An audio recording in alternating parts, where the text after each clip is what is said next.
It's a huge night for Aberdeen as they look to continue their European adventure. They're in Cyprus tonight with a 2-1 lead from the first leg of this tie.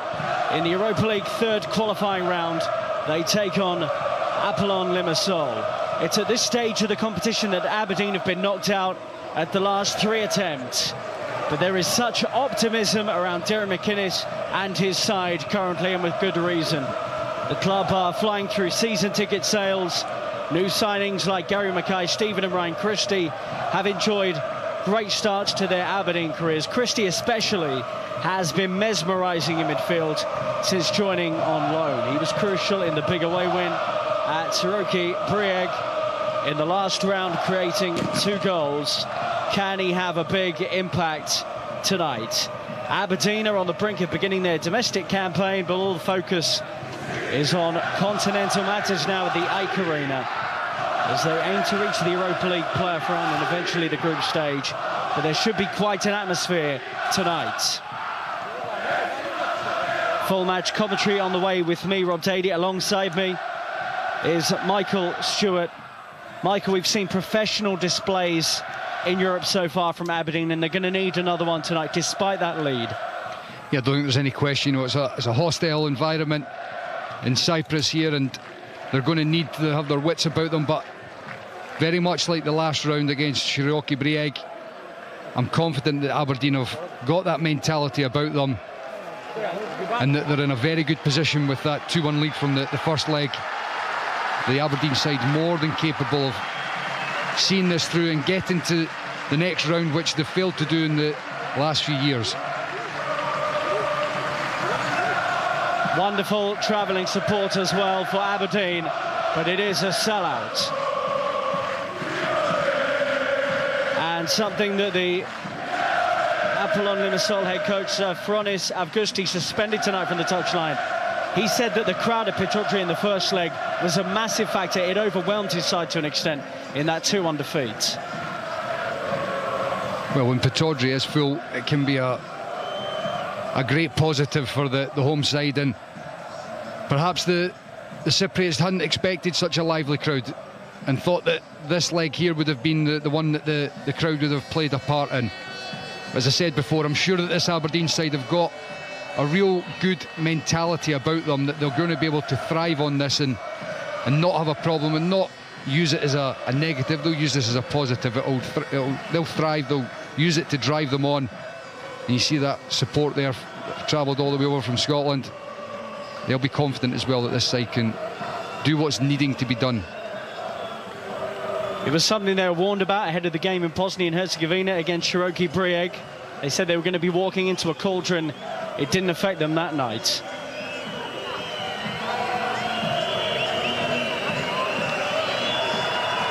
Our referee today, by the way, is Stefan Klochner, who actually took charge of Celtic's 4-0 win over Linfield in the Champions League qualifiers this season.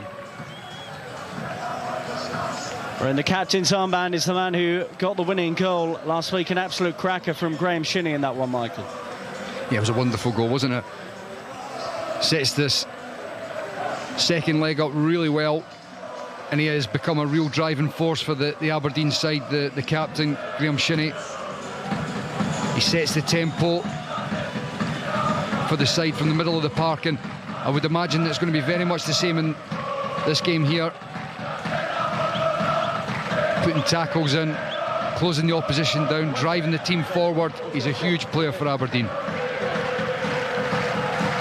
There is Darren McInnes, who says his side are out to score goals tonight. Just one change for them from the first leg, and that's Stockley coming in up front to replace Nicky Maynard, who drops to the bench. Rooney out with a hamstring injury. He was for the first leg. He doesn't even travel for the second one. Apollon-Limassol, meanwhile, without central midfielder Esteban Sacchetti after his sending off the Argentine in the first leg.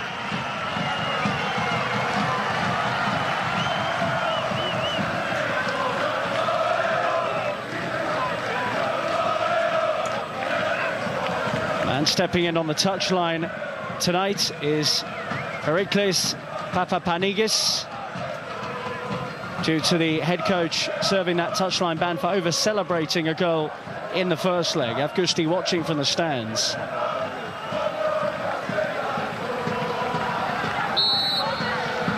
We're underway in Cyprus. Aberdeen are edging ever closer to the Europa League proper. But tonight they must stay professional, as they were away at Cherokee Brieg in the last round.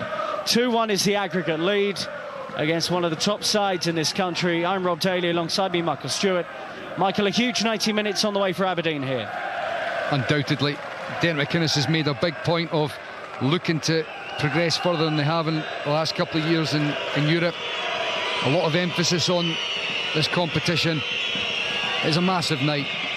I think it shows the progress of Aberdeen, that they're, taking this 2-1 lead into the second round, but they're coming here confident that they can see it through. They were very unfortunate last year against Maribor.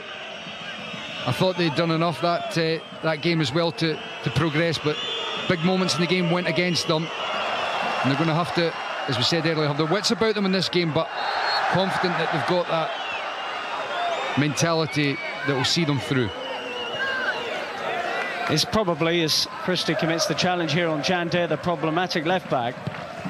It's quite a good indicator of progress if Aberdeen can get through to the playoff stage. Kairat Ismati and Real Sociedad also in recent years knocking them out at this very stage.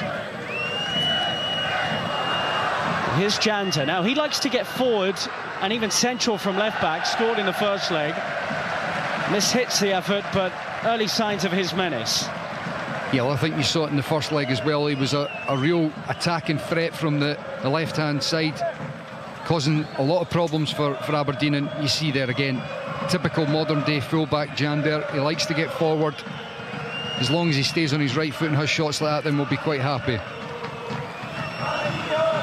Nipped in at the back post for the equaliser in the first leg. Ryan Christie had given Aberdeen an early lead with a header for a 25-yard effort from Graham Shinney into the top corner.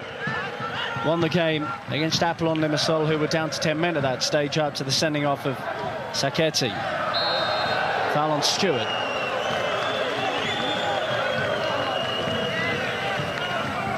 Michael, this is an Aberdeen side that have lost key players in the summer. Derek McInnes was talking about this. Do they look any weaker to you? Arguably look stronger, Rob. They've recruited very well in the summer. You're right, obviously they've lost a few key players. Some would say arguably the three best players, but they've recruited very well, and you could say that they are actually stronger. I think the top end of the park with Rooney out shows that there's maybe a lack of depth there. Jayden Stockley's a completely different player, but if they were able to bring in a Louis Malt that they're reputed to be going after, then I think they would be in a very, very good position with regards to not only playing back home domestically in Scotland, but also in Europe.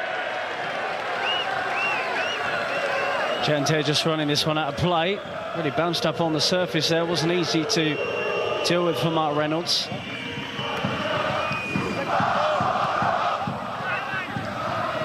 It's also interesting in the extent to which Derek McInnes is not changing, barely changing his 11. Sure, Kari Arneson came on for his debut, well, his second debut if you like, last time out, but the team's barely changing at all.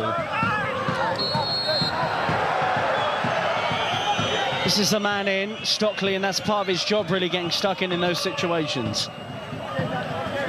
Well, that's what he does bring to the game. He brings the ability to win the aerial challenges.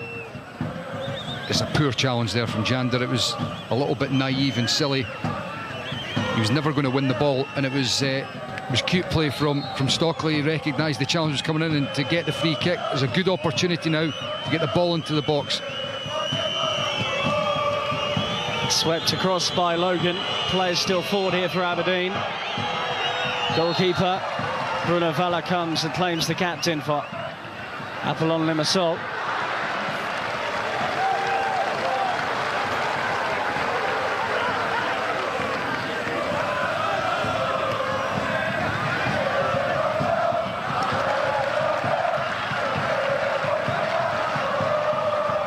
Juste, one of the two centre-backs, the Spaniard.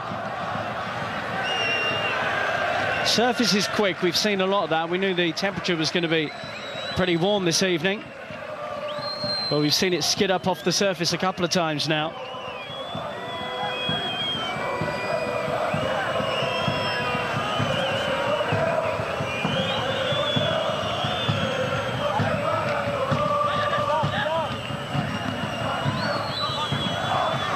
really good play there from Jayden Stockley. That's what you need from your centre forward. That's what he's in the team for. As that long ball comes up to him, if he's able to control it like that and lay it off, it gives the team the opportunity to get themselves up the park. Acts as a platform in the final third. He's capable of it, but sometimes I think he doesn't do it enough.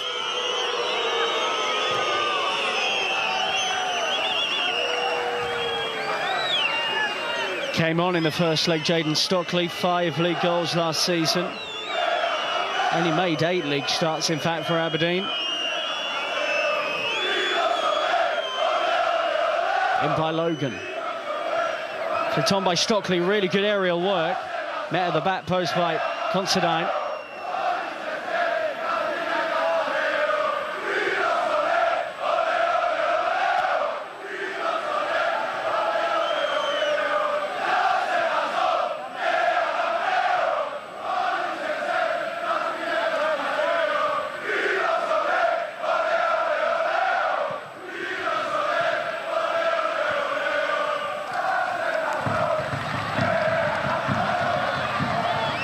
Well dealt with by Reynolds.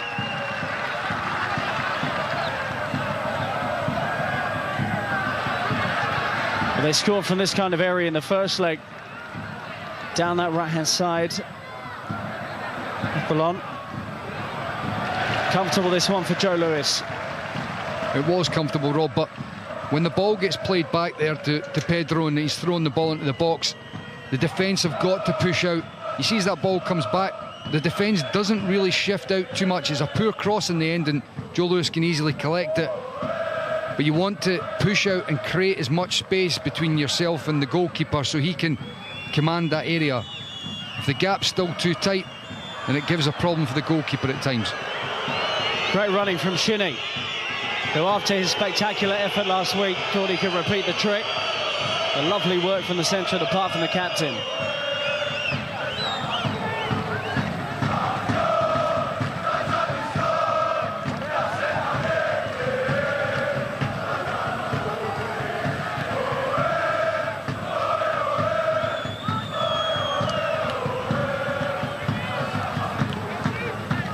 (27°C, by the way, this evening. Just gone past 8 o'clock local time, and Derek McInnes said the atmosphere wouldn't be a factor for his players, but the heat might be. And especially with the possibility, should it go 2-1 after 90 minutes to Apollon-Limassol, this will go to extra time. There's no question playing in such heat is difficult. That's why it's important to get yourself into a good shape and almost work as a collective unit rather than individuals wasting energy and getting picked off. And you saw that there perfectly in that last phase of play. Aberdeen were shaped up really well. Kiriakou, the centre midfielder for Limassol, was dropping in very deep, but he had no options. He ended up playing a 50-60 yard ball to nobody. It's a quiet sit down for Stewart, who perseveres, and that's good work from Aberdeen. It was good work, and it's just exploiting the gap that Jander leaves. You know, he's an attacking fullback. He doesn't want to be defending, and Greg Stewart exploited the space there, and it was, to be honest, it was pretty poor defending from Roberge, the left-sided centre half. Greg Stewart will look to whip this one into the middle. Okay, Stephen asking the question of Bruno Valla, the veteran goalkeeper. Christie picks up the pieces. Opportunity here for Stewart to get in into the middle.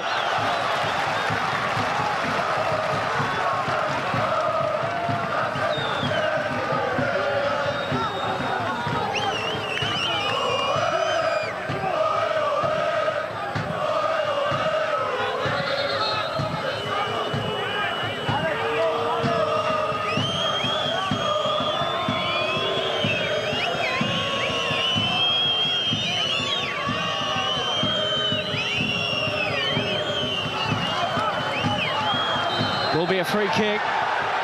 Good stuff here from Aberdeen at the moment in dangerous areas as Christie nipped in first.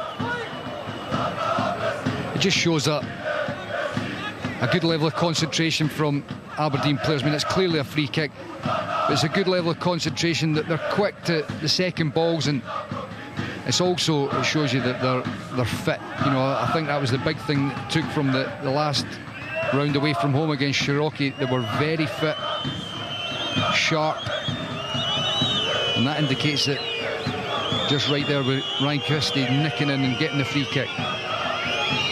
He looks sharper than any other in red at the moment, and his delivery was dipping. Mackay Stephen hooked in by Shinnie. Home side struggling to settle in the game at the moment due to Aberdeen's work rate, and I think it's a head injury here for João Pedro that has seen the referee stop play.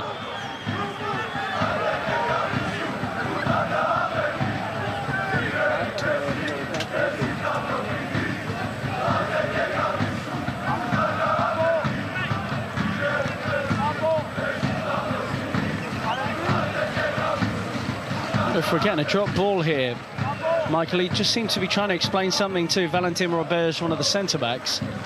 Yeah, I think so. I think the referees called it right. You know, it ended up, it actually wasn't a head knock, it was more the landing, but I don't think the referee was given a free kick there. It's the right call. Anthony O'Connor was up there challenging for the ball fairly. The two of them just collided with each other. Good refereeing. Ended up being a back knock, but you see that it is a drop ball. I'm not so sure if I was Aberdeen I'd just be knocking it back though.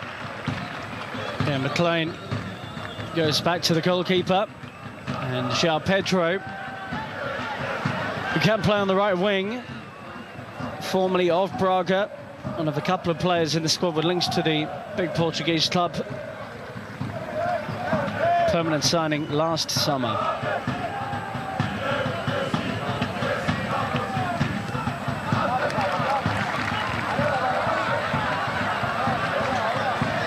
So some key players to watch out for here today. Number 10 for Apollon Limassol, not in possession here. Alex was actually a little bit deeper, and perhaps not the most convincing bit of play from Stewart, but they get away with it.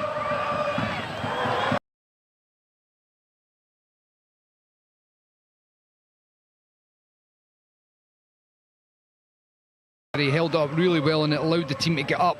He isn't under a great deal of pressure there, and he miscontrols it almost. It just allows Apollon Limassol to keep Aberdeen on the back foot.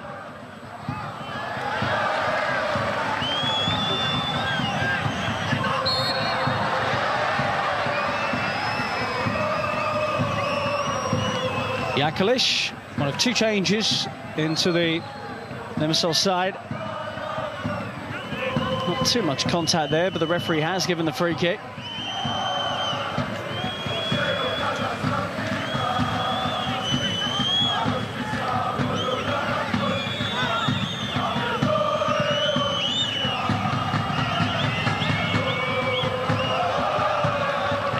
Apollon Limassol finished third in the Cypriot First Division last season, 1 point behind AEK Larnaca and 5 adrift of the dominant force in Cypriot football, Apoel, who generally play their football in the Champions League. Although Apollon Limassol did beat them in the cup final and finished last season with silverware.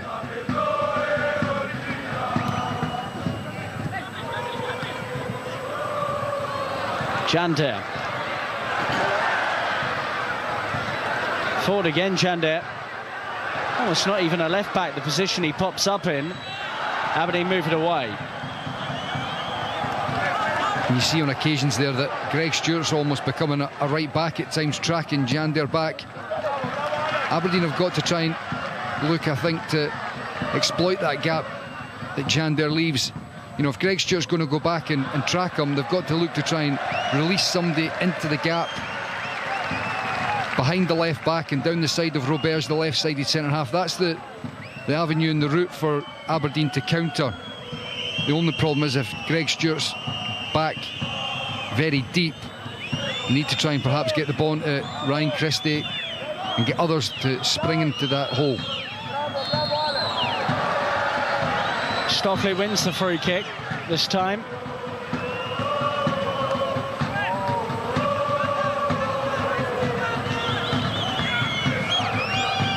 See, that's good play. You know, even though he doesn't win the ball, and even if he hadn't got a free kick, he's disrupting the back line. They're not getting free headers, and that helps.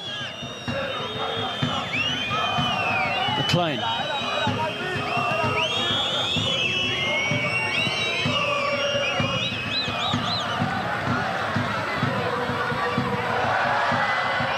Had to win that, Mackay Stephen. Aberdeen was stretched for a moment, and they'll play on. Comes out here to Skembri, Maltese international forward, who's playing on the left-hand side today. Moved out by Alex. João Pedro. Well played, Chinny. Aberdeen's midfield working very well at the moment.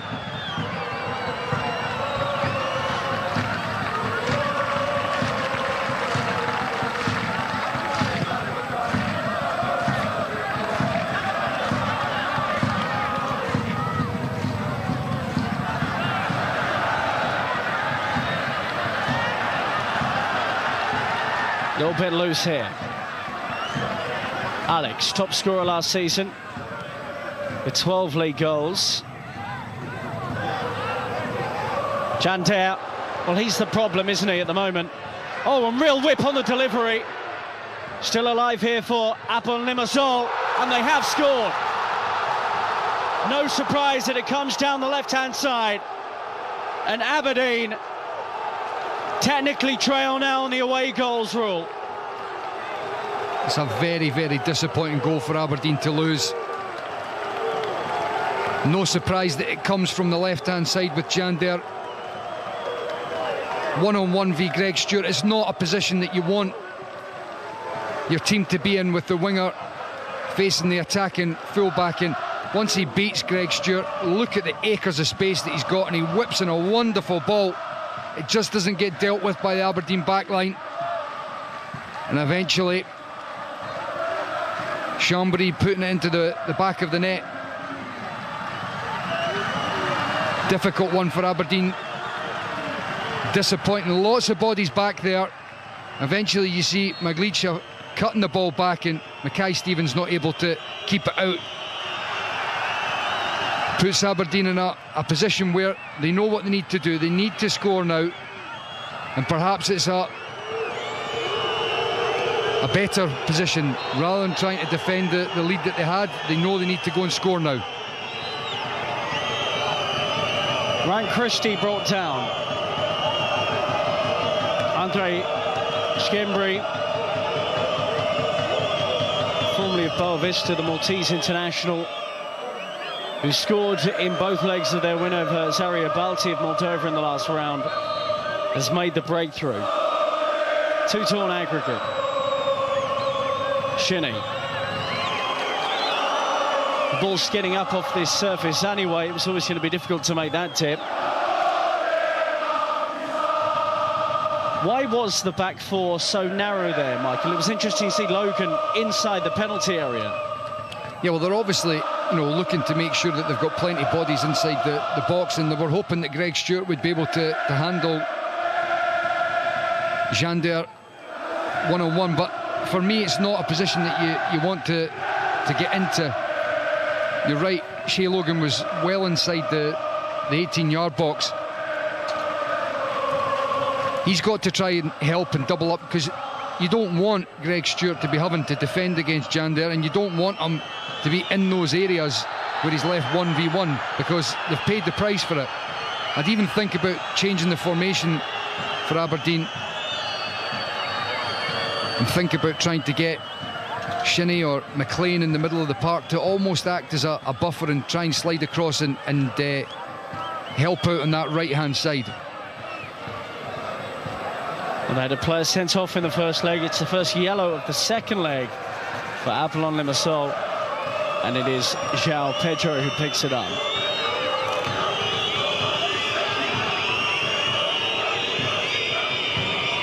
Christie looking to swing this free kick into the middle. Scored with a header himself in the first leg. Oh, it's a really testing one, and Bruno Valla, the goalkeeper, had to come across. It's a really good bit of play from Ryan Christie. Poor from the wall though, they split very easily. They managed to slide it through the two of them. Overhit for Stockley, he's one of those players they're trying to aim for at the moment, backed by Logan. Nicely done by Stewart, but Jander denies him. I know it's very difficult to do it away from home, but I would almost think about saying to Greg Stewart just to cheat, you know, to play in behind Jander and make the left back think that, you know, he's not got a free licence to go and run forward. Christie. McLean. Get into the player's head in a sense in that way. Yeah, because at the moment, you know, Jander's playing his normal game, he's in his rhythm, he's attacking and he's forcing Greg Stewart back. Get one of the two midfielders in McLean or Shinnie to almost slide across and act as that buffer between Jander and Shea Logan, and allow Greg Stewart to, I say cheat, but play tactically on the backside of Jander and get him to think that, well, I've not got a free licence to run forward, and effectively try to force Jander back the field, because he's clearly the danger man for the Cypriots attacking wise.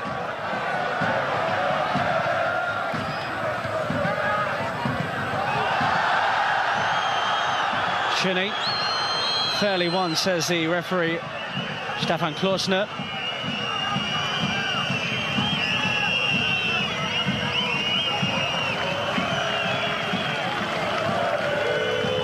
Of course, beat Cherokee Brig of Bosnia and Herzegovina in the last round, Aberdeen. 1-1 at home, 2-0 away from home to get that 3-1 aggregate victory, thanks to goals from Stewart and Mackay Stephen.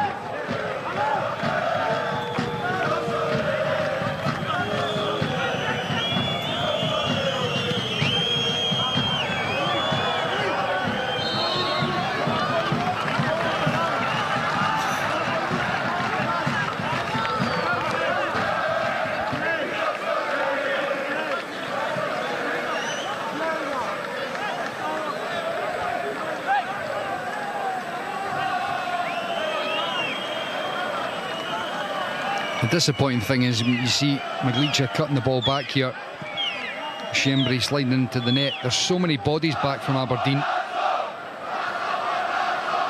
But sometimes it can be a curse, because there's so many bodies back that you end up thinking that someone else is going to pick the player up. And Scembry finds a pocket of space and he's able to slide into the back of the net.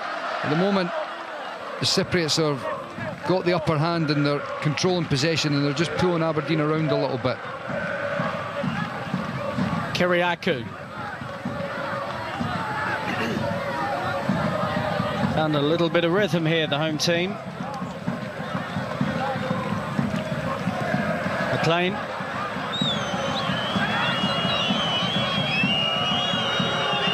Oh, Mackay Stephen has salvaged that somehow. He was superb in the first leg. Stockley. First touch is legal. Wonderful bit of skill from Mackay Stephen out on the far side. And then the early cross to try and pick Stockley out here. I think that is fair enough. You see it comes off his collarbone area almost there.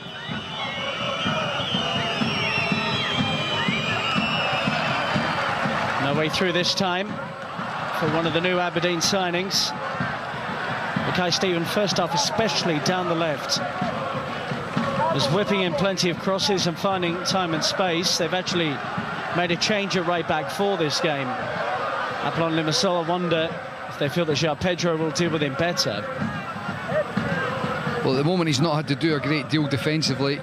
Apollon have been the ones on the front foot, and a slight concern here is that you know, if the game continues in this vein, then it's tiring, it's energy sapping when you're having to defend and chase and close people down. When Aberdeen do get possession, they've got to be clever, look to try and control the tempo when they have the ball. Switched out by Aleph, former Brazil youth international, only 22 on loan from Braga for the season.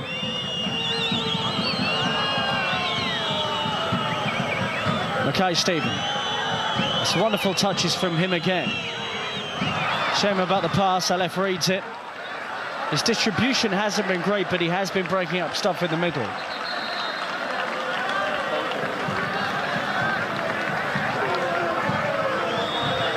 Michael, I'd point to the fact that into the late stages of the second qualifying round tie, Aberdeen were going out. I mean, it wasn't looking that comfortable against Cherokee Brieg. They weren't having any problems caused by the Bosnian-Herzegovinian side, but it wasn't until late that they really established that lead. Yeah, but the whole time, Rob, you were confident that Aberdeen were in control of the tie. The tie was building up the way that you would have wanted it from Aberdeen. You know, they kept themselves in the tie in the first. They kept themselves in the game in the first half. They didn't really offer a great deal going forward, but Cherokee Brieg were very similar. They were attacking sense. They were pretty quiet. In the second half, Aberdeen, you know, started to become a real attacking threat, and the game built up in a way that you would have been happy. At the moment, obviously, losing that early goal gives Apollon the initiative here. It's a wee bit of a concern because they've also got the upper hand in the game itself. And Aberdeen have got to change something, whereas in that, as I was saying, in that second leg against Cherokee, they didn't have to change anything. They just kept building and moving forward, and the momentum built up. They've got to try and change something here. The dynamics in the game are not with them at the moment. So a quick water break because of the warm conditions agreed by both teams. As mentioned previously, Apollon head coach Safronis Avgusti is serving a touchline ban after being sent to the stands in the first leg. And the referee report showed after that it was because he over-celebrated the equaliser in a provocative manner in front of the home bench and even went on the pitch. So that's why he's not on the touchline for Apollon tonight.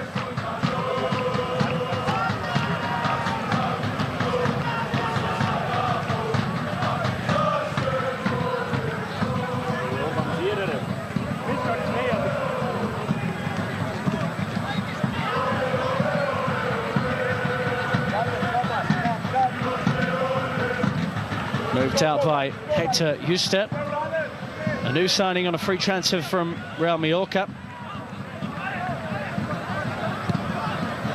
In by Alex, claimed by Lewis.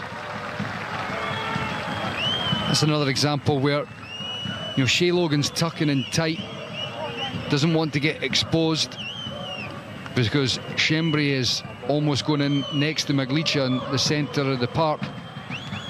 And Greg Stewart's been forced into a right-back area. Sometimes you just got to take not so much a gamble, but you've got to stand up and step up to the plate. And Shea Logan's got to tell Greg Stewart at times, stay up, I've got him, go 1v1. The two centre-halves will have to deal with Maglica and Skembre coming in. And you've got your two defensive midfielders to help you out there as well. You don't want your wingers ending up playing in the full-back area. Moved on by O'Connor, on by Logan. Stockley is the man they're aiming for. Nicely turned out by Skembre. Scorer of the only goal on 17 minutes.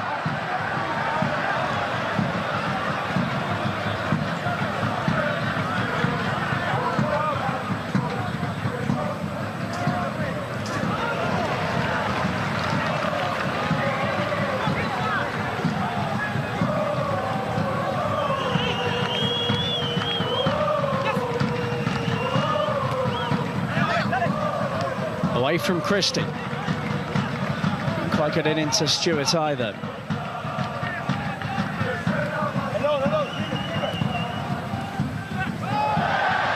Play on. Good news for Aberdeen. Logan on the charge. Stockley ahead of him.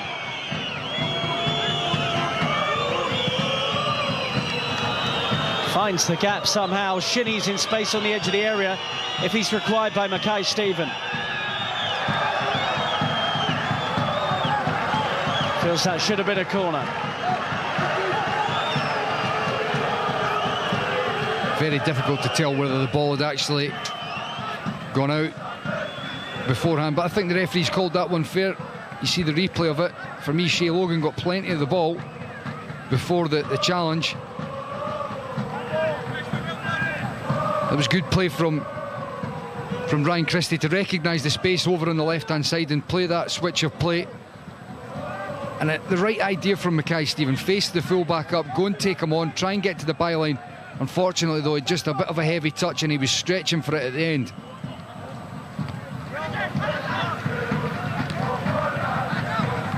Aleph. You see a bit of a change here in personnel. I'm not sure if it's just that passage of play or it looks as if it is a change with Greg Stewart going into the number 10 position and Ryan Christie tucking out here on the right.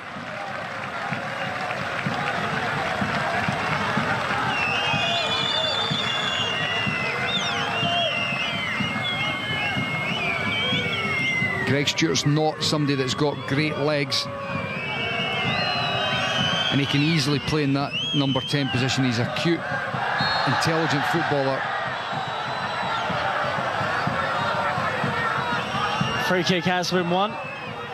Kiriakou challenging there with Stewart.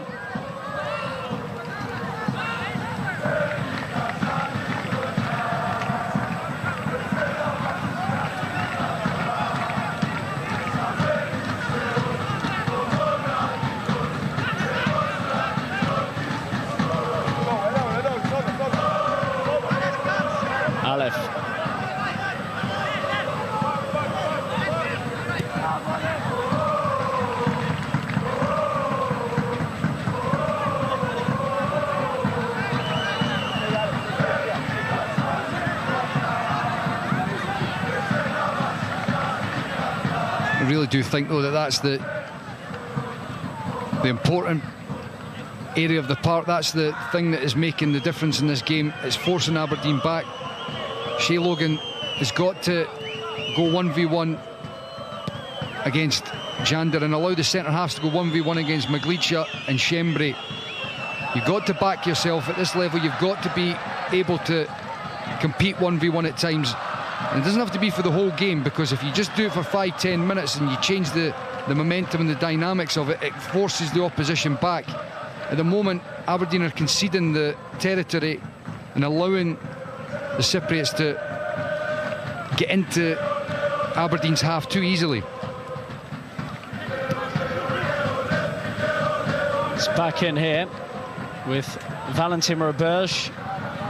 Name might ring a bell. He had a rather unsuccessful spell at Sunderland from 2013 to 2016. He only played 10 Premier League games in the end for the Black Cats.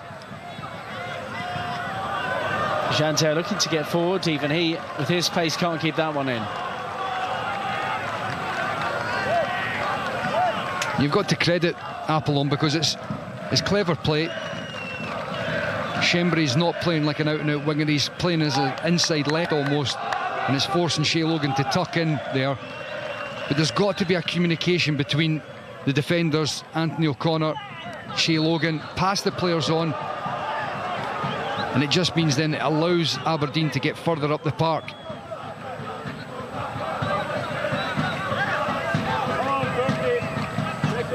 Far by Jander this time. Aberdeen yet to have an attempt on target other than the free kick from Christie, which was palmed out by Bruno Vala. Shinnie, it's high. It will be kept in, and it almost runs to Stockley. Corner Aberdeen.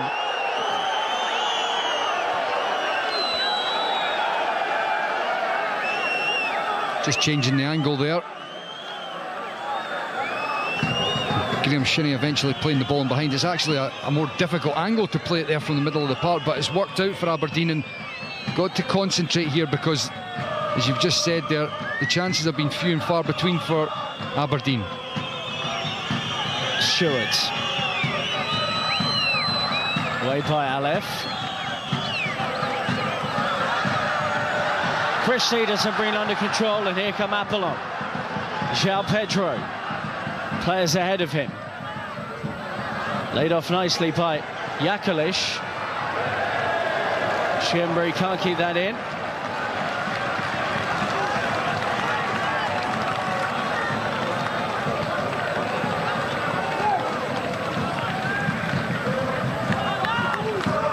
had a similar Europa League history to Aberdeen in recent years. They've beaten in the third qualifying round of this competition for the last 2 campaigns.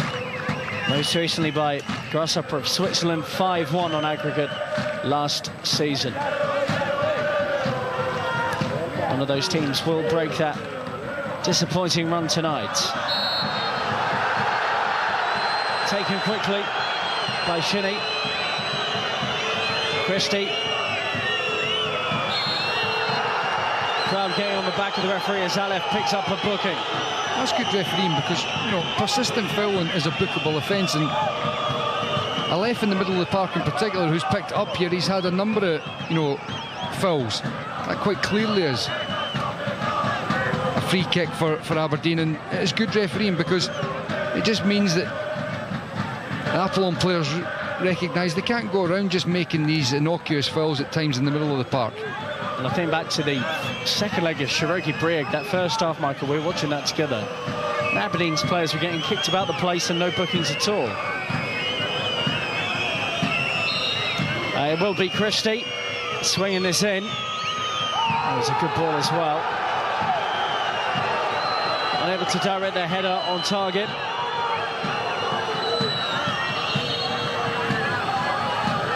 Was a good ball, you know, getting past that first man. You hear the home crowd getting a little bit excited. I mean, much ado about nothing, to be perfectly honest. Andrew Considine in there against McLeachy, I think it was. The referee's had a good game so far. I think he's handled it pretty well. Agreed. Managed to sell 7,400 tickets for this game, by the way, Apollon-Limassol, in making it a sellout. They actually asked ahead of this one, please don't arrive at the stadium if you don't have a ticket.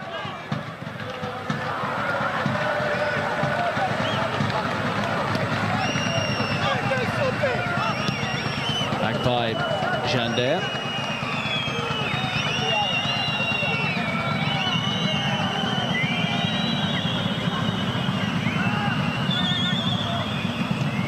Christie couldn't quite bring that under.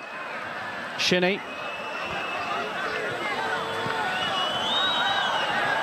Great feet there from Ryan Christie. The other thing Aberdeen have got to try and do is, I think they've got to try and hold a higher line. The back four, there's too many gaps in between the lines. It's very difficult for Aberdeen's midfield because the gap between the front and the back is too big.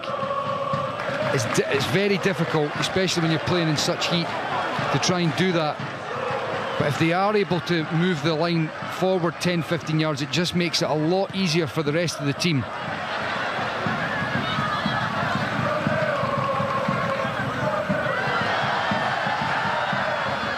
Well played again, Aberdeen. Stewart wins it. And turning the ball over well in midfield at the moment, Derek McInnes' side.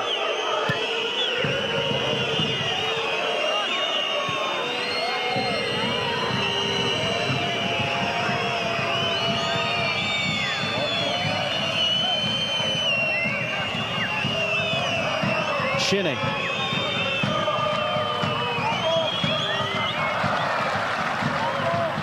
Kept in by Jean Pedro. I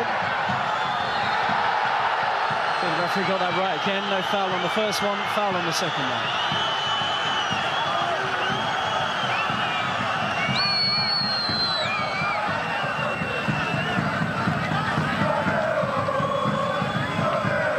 You can see quite clearly there, Jacques Alish is trying to buy the free kick from Considine, but it wasn't. The move before it, Graham Shinnie spinning the ball out to the wide area, in normal circumstances I would say it's the right thing to do, but between now and the half-time I'd get the message on to Aberdeen just to try and get some phases of play, keep the ball. You know, if you're going at 1-0 down at half-time, then it's not a disaster, but if you can start to get a bit of possession and feel like you're getting a rhythm in the game, they've not had that yet. So almost just keep the ball, not for keep the ball's sake, but go through the phases without trying to play too many penetrative passes at this stage. McLeod brought down in shooting range here for Apollon-Limassol.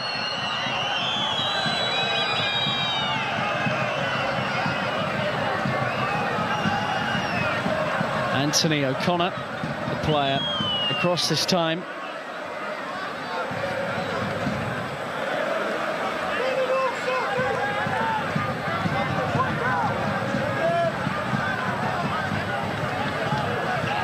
Lewis lines up his wall. It does look like Alex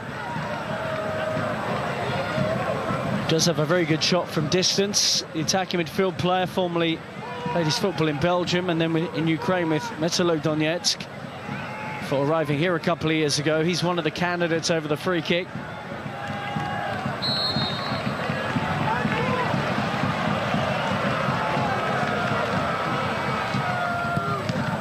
Low drive came in from Janta.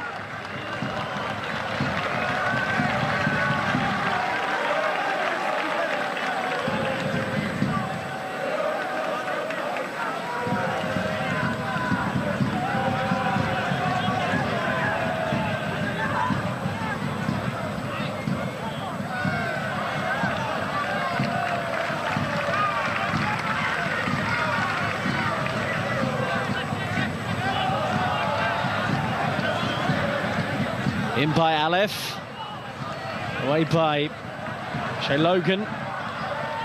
Shinny can't win it, tries again. Referee says play on. He felt there was a foul in there. I think Aberdeen got away with one there. I'm pretty sure that Apollon-Limassol would have preferred the free kick and the chance to put a ball into the box. Interesting one in from Kyriakou, the current Cyprus international, who was in their latest squad to take on Portugal. The right thing to do here from Joe Lewis, just calm it down, get the team up the park, get in 1-0 at half-time. I think the referee saw an arm here from Stockley this time. Well, Jayden Stockley has got a well-documented history of this sort of thing, and he's got to be careful, especially playing in Europe. His arms are flailing here. You know, I don't think he does this with intent, but quite clearly is a free kick, and you can understand how the referee's given him a yellow card as well. He's got to have a better awareness about him there. He knows that the player's there behind him. With the height of him as well, at times he throws those arms around, not with a great deal of intent, but it is dangerously given the opportunity to referees to book him. Last year he got 2 bookings and a sending off in a quick succession in Europe, and it caused them all sorts of problems. I think you're right there. There didn't appear to be real malice in that, but the referee sees it. He will blow up, and Stockley is the first Aberdeen player to be booked on the night.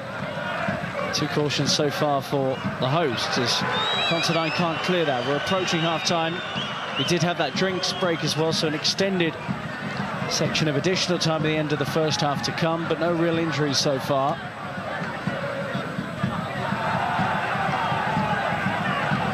Maglitza, João Pedro forward.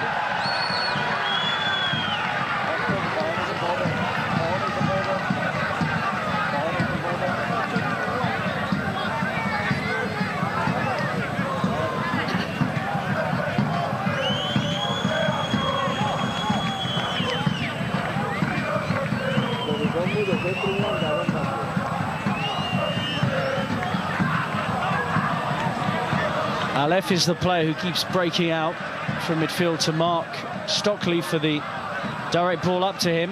Alex can't keep it under control. McLean. The Aberdeen backline are going to have to be brave. They're dropping off far too easily and causing problems for the Aberdeen midfield. They felt that Christie is laid there with something. He has given a free kick and doesn't want to give any further disciplinary action. There's nothing. It's innocuous. The player, you know, Ryan Christie's cutting back across him. He clips him. There is absolutely no intent in that. He can't be, but that is terrible. You know, I've praised the referee so far. That is ridiculous. And I've got to say as well, I don't think the referee was actually going to yellow card him there. That's taken a long time. You know, the crowd have got excited. Perhaps the linesman's got involved there as well. But the referee's losing the plot here in the last few minutes. The second Aberdeen caution in the space of, what, 20 seconds, and this one's for O'Connor. Well, Ryan Christie's was never a yellow card. Never on a month of Sundays. This one here, on first sight, and it didn't look as if there was a great deal in it. You see, I think it's Maglica that's down on the ground. He's holding his face. Looks as if he's trying to suggest that he's been hit with an arm.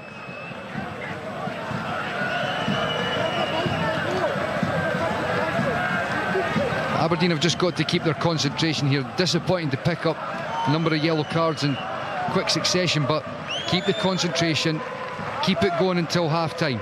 Last chance of the half as Alex hits it. Yard or so over the crossbar. Lewis didn't look too concerned. Michael, thoughts on the first half for Aberdeen? Well, it's been disappointing. You know, the Cypriots, Apollon and Limassol, have been the ones that have been able to implement their game plan and dictate the tempo. Aberdeen are going to have to be brave in the second half, hold a higher line defensively, get the players pushed up, getting a bit more contact with the front line, close the gaps between the lines, defence and midfield and attack.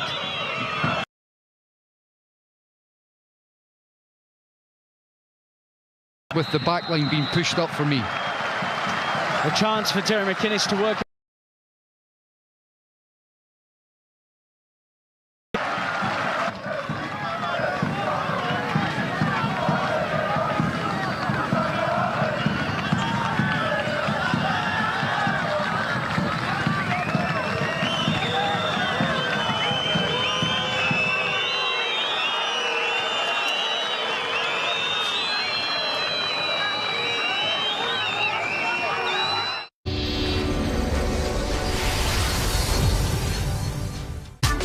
This week, we're off to the Mecca of North American road racing as NASCAR's finest look to tame the Glen. Three flags in the air. Danny Hamlin will win at the Glen. Live this Sunday on your home for NASCAR. Trevor. Yeah? You're a private landlord, right? And your tenants are in a tough financial situation. They can't pay their rent, which is keeping you up at night. Yeah, but you're with Direct Line. They'll repay any unpaid rent until the tenants are out. So relax, Trevor. It's time for me to put you to sleep. Coco? Landlords, Direct Line guarantees to beat the quote and renewal premium of other insurers for the same cover.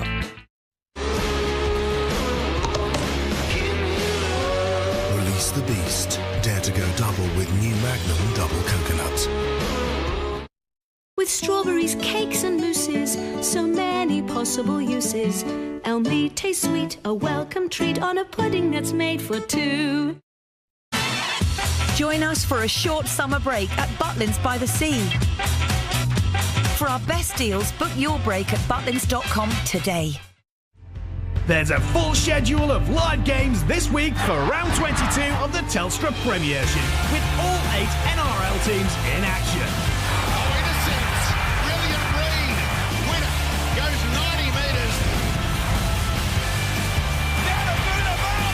Airborne and gets the ball down. Oh, what a tackle.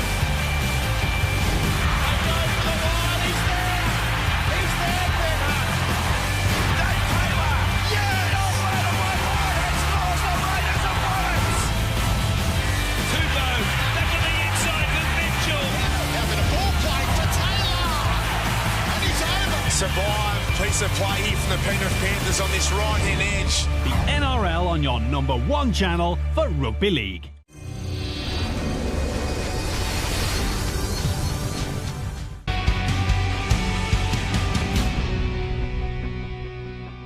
The squad they've put together, Rob, they are more than capable of competing at the top end.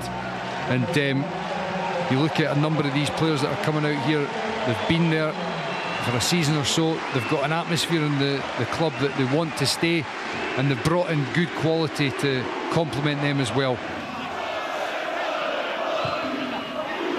Well, it's something off the training ground, and it did almost catch out Aberdeen.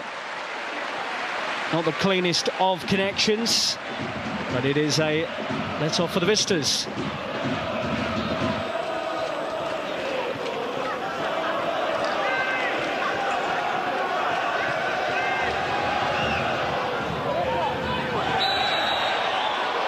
into the post. The whistle had already gone. It's a good ball in from Shea Logan, and I think you can quite clearly see that Considine was just on the back of Chorich there. In by Christie. Great whip on the ball and a decent header as well, just not enough power on it from Considine. Much better delivery there from Ryan Christie, dipping all the way.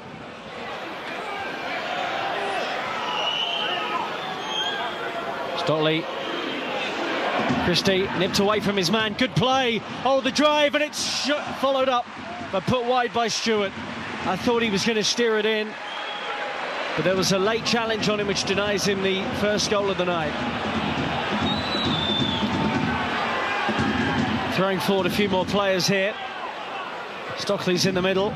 Christie's there with the header, just wide this time. 2 opportunities in 2 minutes for Ryan Christie. That's a great ball from Mackay-Steven to pick out Christie. He's got to hit the target. A wonderful chance.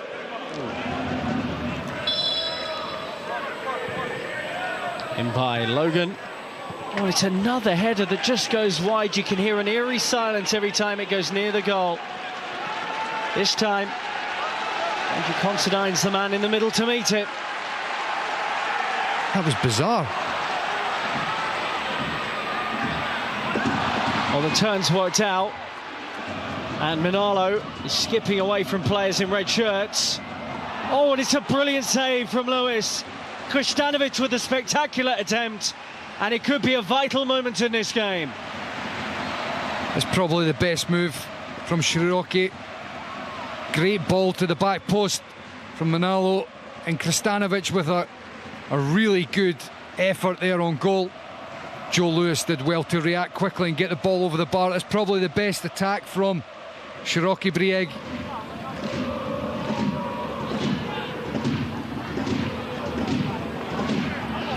Christie, like the way he's playing at the moment.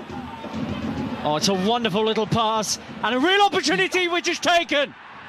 Slipped into the net by Stewart. And Aberdeen have the away goal they needed. What a wonderful pass from Ryan Christie.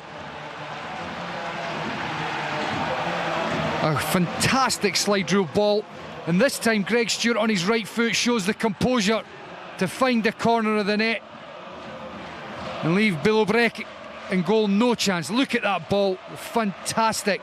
And Stewart with his right foot, deadly. Shows the composure, looks up, finds the corner of the net. What a fantastic goal for Aberdeen, and put them in a great position in this tie, because at this stage that can happen. Well, they can't deal with Christie at all, and it's another brilliant ball, and that looks like it's putting Aberdeen into the next round. Mackay-Steven scores, another Christie assist, and this one is 3-1 on aggregate to Aberdeen. What a fantastic goal, as you see the Aberdeen crowd going crazy, elated. A wonderful bit of play from Ryan Christie again, and it looked as if Mackay-Steven had maybe got the ball caught under his feet with his first touch. He just had to readjust, and it's a great finish from Mackay-Steven as well. But look at that pass from Ryan Christie. That's what makes it all possible, and you see how happy he is to get off the mark for his new club. They were confident. You got the sense from the way they were all talking ahead of this game, not just the manager but the players, and with good reason. Aberdeen are into the 3rd qualifying round to the UEFA Europa League for the 4th season running. Goals from Stewart and Mackay-Steven in a brilliant 6-minute spell have given them a 2-0 victory on the night away at Shrioki Brieg. 3-1 it finishes on aggregate, and we already know that their opposition in the next round will be Apollon Limassol of Cyprus.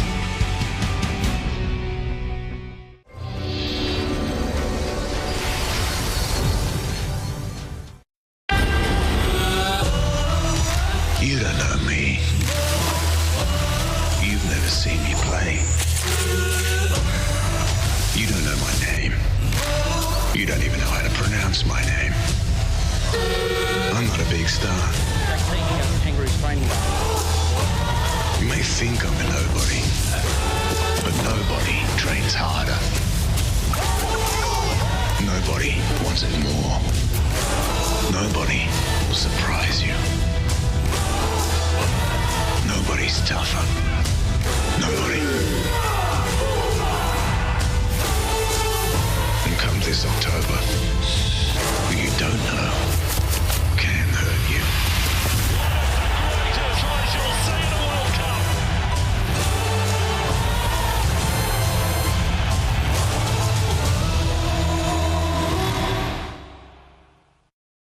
While cooking bellissimo, don't let burnt butter spoil the show. New Bertolli with butter and olive oil for a rich buttery taste without burning.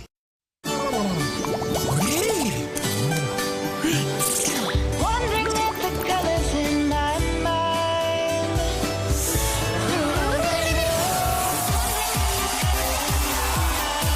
Now introducing our new Surf detergent range.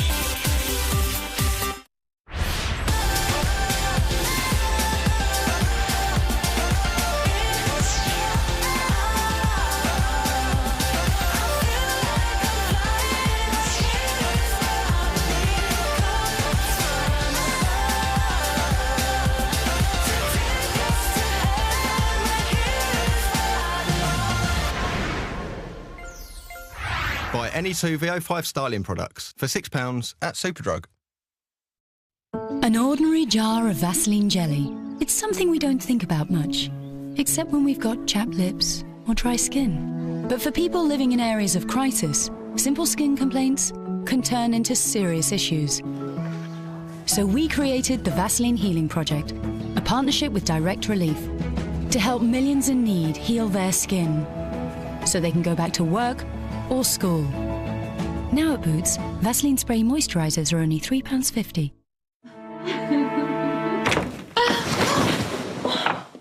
Scott, it's not what it looks like. You were gonna eat him without me, weren't you? Now the biting makes sense. Psst, Scott's home early. Release the beast. Dare to go double with new Magnum Double Coconuts.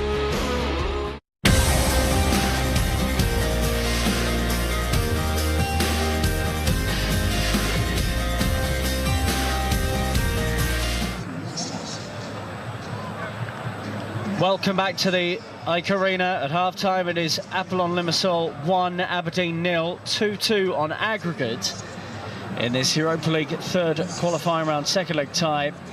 But the away goals rule would see the Cypriot side through and Aberdeen out of Europe at this stage at the fourth attempt running. Aberdeen haven't managed to create too many opportunities. Apollon taking the lead on 17 minutes. And a well-worked opportunity down there created by their rampaging fullback Jander, their best player by some way. Eventually led to an opportunity for Andre Skembri, the Maltese international, who managed to work the ball over the line with Aberdeen defenders scrambling to get between him and the goal. Also worth noting that Aberdeen before half-time picked up 3 relatively swift bookings and to key players here, most notably Stockley up front for a flailing arm. O'Connor, the centre-back, that looked harsh. The yellow card shown to Ryan Christie looked even more so. 2 players for Apollon on bookings at the moment in Aleph, physical central midfield player, and João Pedro at right back. Alongside me, Rob Daly, as we wait for the 2 teams to emerge, is Michael Stewart. Michael, with the system here, Aberdeen have had some problems dealing with Apollon, especially down the left. Yeah, they have, and you know, I spoke about during the first half, perhaps not so much changing the formation, but just changing the dynamics by getting the back 4 to play a higher line and close the gaps in between the defence and the midfield and the attack.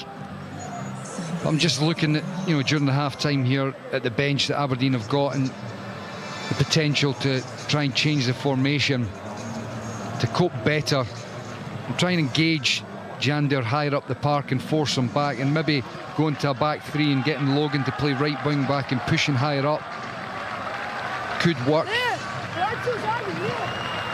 But if my gut would be that I would I would stick with the formation as is and try and, as I said, force the back four to push higher up.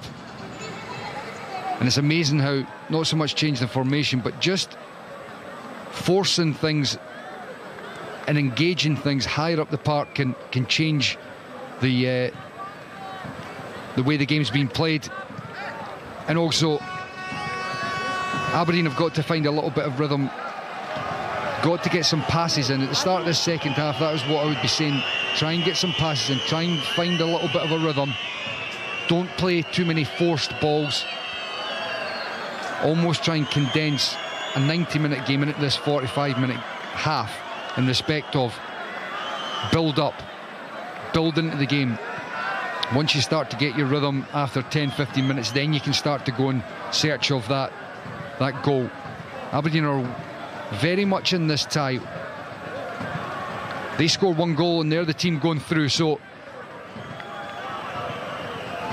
all to play for in the second half for Aberdeen. And even if they were to lose that second goal, if they can get one, it means they can get to extra time. So lots to play for Aberdeen. Not any reason for them to feel downbeat. The first half wasn't particularly great, but all to play for in this second half for the Dons. Well, it was always likely they were going to need to score. That is the situation now for Aberdeen. 1-1 on the night would take them through, 3-2 on aggregate. 2-1 to Apollon, of course, would mean extra time. And Aberdeen looking for an away goal. That's what they need in this second half. And I wonder if Derek McInnes has faith in the fitness of his players, as they showed into the late stages, especially of that second leg against Cherokee Brieg, where they, especially in the last half an hour, Michael Stewart, had that little bit extra against the opposition. Yeah, they did. They looked very fit and sharp. Although, as I said earlier, that game against Cherokee Brieg, it went exactly the way that Aberdeen would have wanted. And it's amazing when you get that goal up, your tails are up, energy comes from somewhere. This is a completely different beast here tonight. They're having to come from behind. But Derek McInnes has always got his side in good shape. I can't ever remember looking at an Aberdeen side and thinking that they were off the pace. So they're going to have to call on all those reserves here tonight. McInnes said before this game that they were going for goals and for the win on the night. He also felt they deserved to win the first leg by a greater margin than 2-1. Well, they may well be going for the win here tonight, but he'll be more than happy to settle for a 1-1 draw and get themselves through to the next round. João Pedro on a yellow card, one of those at right back who Gary Mackay-Stephen might want to test a little bit into the second half.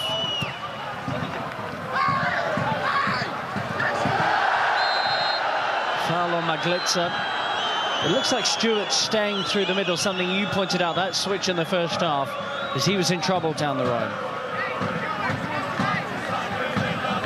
You see here, Mark Reynolds just been a little bit clumsy, but it's the right idea, getting in and engaging. He doesn't actually have to foul Maglitza there, because I think he could have won the ball. But going and engaging with the centre forward higher up the park, not allowing them space to get comfortable possession. Aberdeen have made 6 major signings this summer. Tansy, Christie, Stuart Maynard, Mackay-Stephen and Arneson. Arneson on the bench today. More expected to come through the doors between now and the end of the transfer window. Any departments you think they especially need to improve in? Well, I just think with Adam Rooney not in the side, that, you know, it's been well documented that Derek McInnes has made bids and gone after quite a few strikers. He's got Carrie Arneson to come in at the back, perhaps another centre half. They're the two areas that I would think about, centre half and centre forward. And I'm pretty sure that Derek McInnes is doing a lot of work behind the scenes to try and get a few more in, although he has said that if the right ones come up, they'll still be going for it, but it may well be a case that they don't add any more in this window.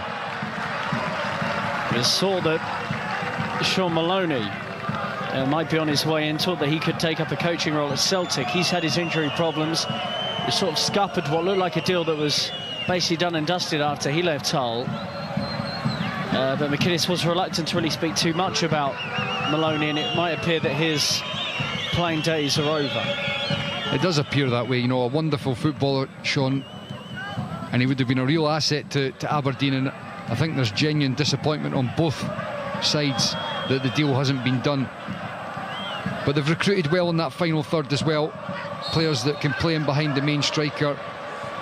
They have recruited well there.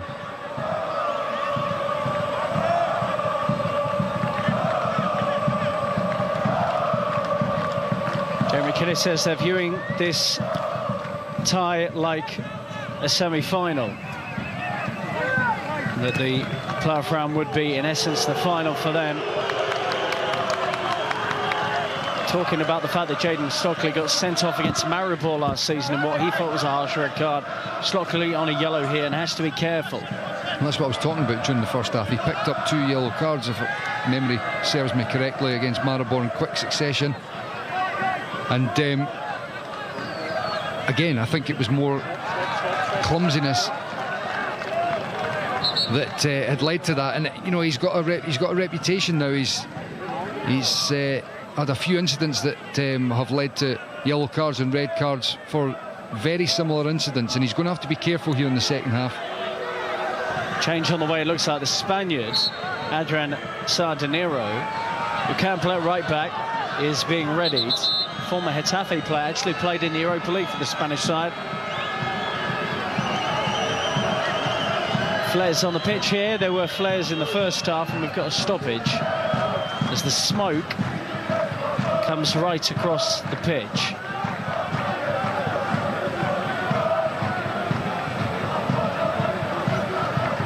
Doesn't make the job easy for the players or for commentators, Michael. No, I'm pretty sure that man's job there, though, Joe Lewis, is the one that's most difficult at the moment. Struggling to see anywhere else. Don't know if he realises that everyone else is taking a water break. Joe Lewis, one of those who signed a new contract recently, extended his current deal to 2020. He was in the SPFL Team of the Year, along with Shay Logan, many extending their contracts, including Derry McInnes and his assistant Tony Doherty. Deals until 2020 after McInnes recently rejected an opportunity at Sunderland back in June to take over at the Championship club.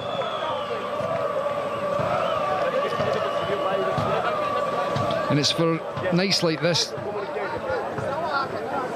that he turned down the allure of Sunderland, you know, because I think he firmly believes that there's progress to be made, specifically in Europe with Aberdeen. And this is it right now. The second half here against Limassol. Get the goal, progress into the next round, and there's genuine improvement. Don't get the goal and go out, and there will be a real sense of what if from not just the Aberdeen management team but the fans and the players, because I think they're capable. This squad is a very good squad that Aberdeen have assembled, but they've got to go and take this game by the scruff of the neck and impose themselves. And that man there, Graham Shinney, could be central to that. In fact, not could, he is. He's central. If he can start to impose himself in the game, then he might get that message through to the rest of the players and they'll take their lead from him. Certainly one of Aberdeen's better players in the first half.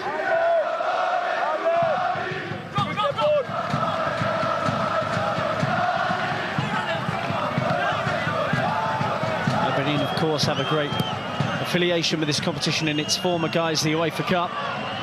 Here's Stewart. A nice touch from Christie. He's such a smart player. He's managed to earn his side a corner. Recovering there was Roberge. And look, you know, that all starts from Jayden Stockley with a wonderful layoff for Greg Stewart. He is capable of that. He just has to do it more often. Well, they went short with the corner, and Logan has 2 players to deal with. Bad situation here for Aberdeen. but they get away with it as it's poorly executed with the pass back to Jakalic. And you see Shea Logan there saying, calm down. That is a really poor short corner from Aberdeen. They almost shot themselves in the foot. And Jakalic running through. And it's a poor ball back to him. And it allows Aberdeen to breathe a huge sigh of relief. That's a few times Aberdeen have now played short balls and changing the angles as we see Jayden Stockley coming off. For me, you've got the opportunity, put the ball in the box. Well, that looks like Derek McInnes gave it a go. That he'd keep the system the same, and he hasn't seen any real rhythm change. So Nicky Maynard, who made his first start for the club in the first leg, comes on now, voted from MK Dons in the summer, and looking to get on the score sheet for his new club. And we have to stop again.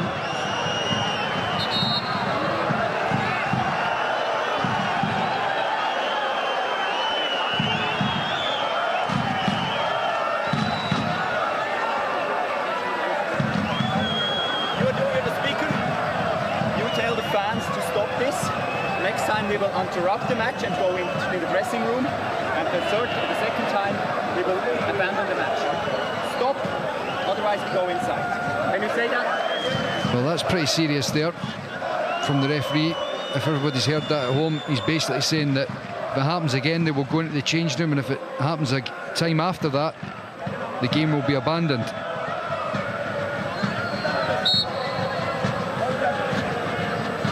Well, it's affecting the game at the moment. Absolutely the right steps, the warning, the stoppage. I'm sure Derek McInnes would take an abandoned game. But we'd rather see this one through with Aberdeen looking to get an away goal, Michael. No conspiracy theories now, Rob. There's no Aberdeen fans going into the other end now. McLean. Maglitza. Jean Defort from left back again. First real sign that the left back, who was such a menace in the first half, is still alive and sharp here. There's good play from Limassol, and Maglitza sliding it in to that left wing area where we've become accustomed to seeing Jan there.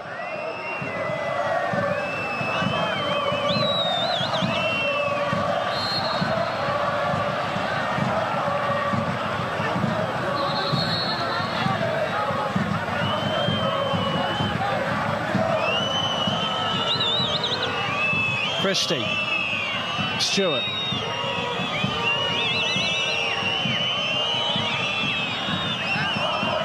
Fairly deep here, the home team.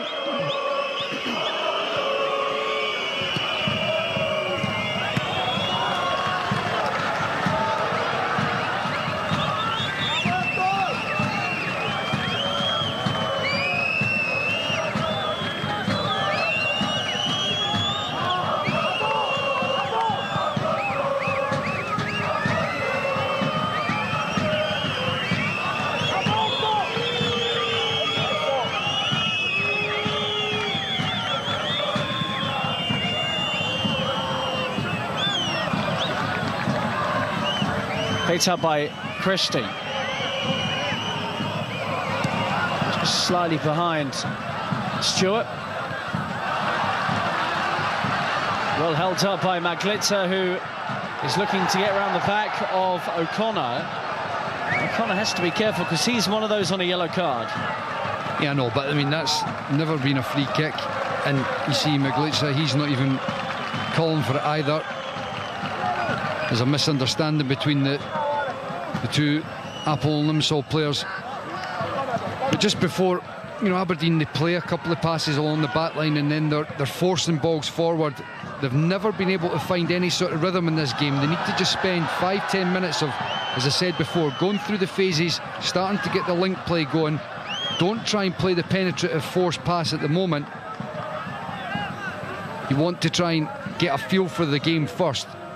You know, the disappointing thing is it's been a disjointed performance for Aberdeen so far, and they've not been able to find that rhythm.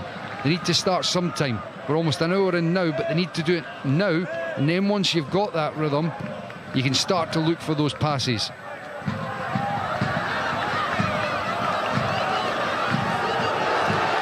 play Mackay Stephen. Lewis has to kick.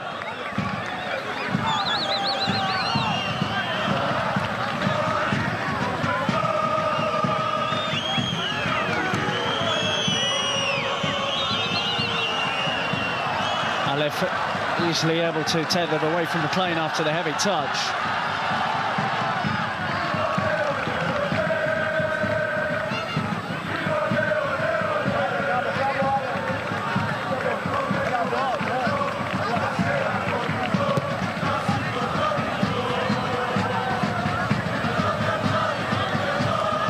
See, that's too easy.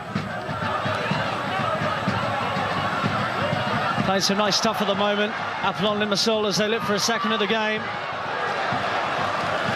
It's the home side who are finding rhythm. Yeah, they are, and Aberdeen defensively are not playing well enough, and it's causing them all sorts of problems all over the park. You see here Graham Shinney, he's having to chase 15, 20 yards to try and get close to the players, and he can't get close. Breaks very kindly on the edge of the penalty area to Yakalish.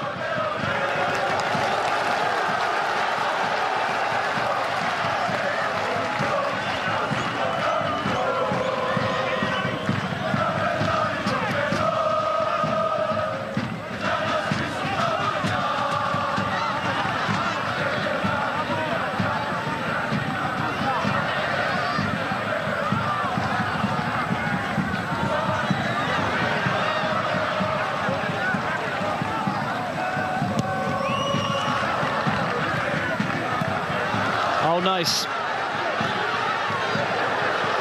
Turned very smartly indeed there, Skembri. And in the end, the shot comes in from Yakalish, and they are threatening at the moment the Cypriot team. Look, it's good play from the Cypriots, but it's also not good enough. You see Mark Reynolds there. What's he doing? It's nothing. You know, he's getting dragged into an area. He's not putting any pressure on the ball. He's still not back in the picture there. Shea Logan's having to slide in. If you're going to go in with the centre forward, you've got to go all the way, make a physical challenge. There's no point in drifting in and sitting a yard off the player. You're leaving a gap in the back line and you're not doing anything. Defensively, Aberdeen have not been brave enough.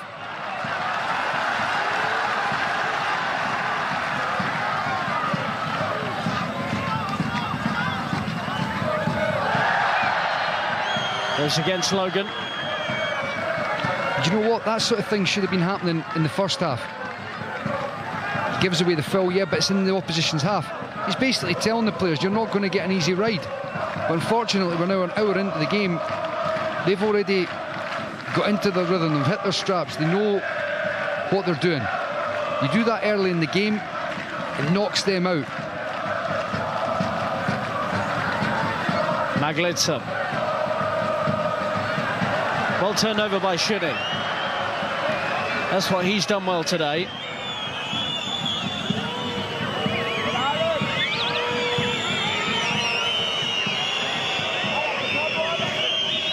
Considine. Mackay Stephen.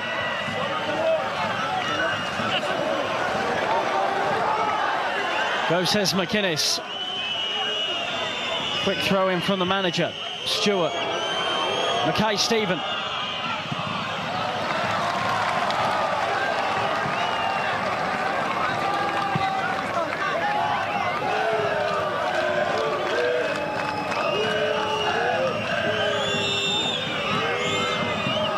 Just recirculate the ball, go out the other side. If it gets closed down, come back out side to side. That's the game that needs to be played from Aberdeen at the moment. Back into the middle of the park, out the other side. Brilliant from Logan. Shinney. Better.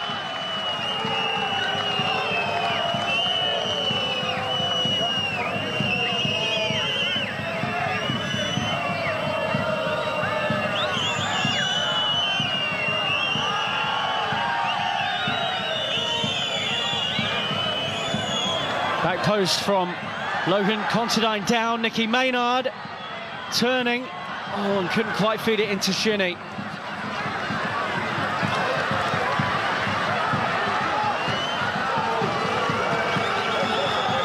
again there you see a central midfielder in Kenny Logan. He's the one that's having to chase back.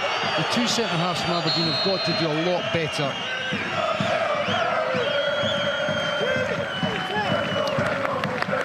Stewart off, and Greg Tansey signed from Inverness on a free transfer following their relegation. Said he wants to run in Europe with Aberdeen this season. He's on now. It'll be interesting to see what is done with the shape of the Aberdeen side. Will they push Kenny McLean in behind Nicky Maynard, which is perhaps what it looks like. Greg Tansey will go in and sit next to Graham Shinney. Brilliant from Mackay Stephen. Maynard's layoff not sharp enough. Just a couple of minutes of play where Aberdeen, it's not been completely comfortable, but by hook or by crook they've been able to get a few phases of attack into the final third there. Hopefully they can take a bit of confidence from that.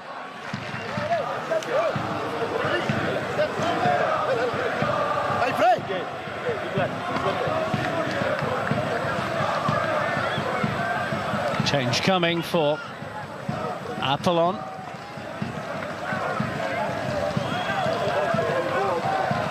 Still haven't seen Adrian Sardinero.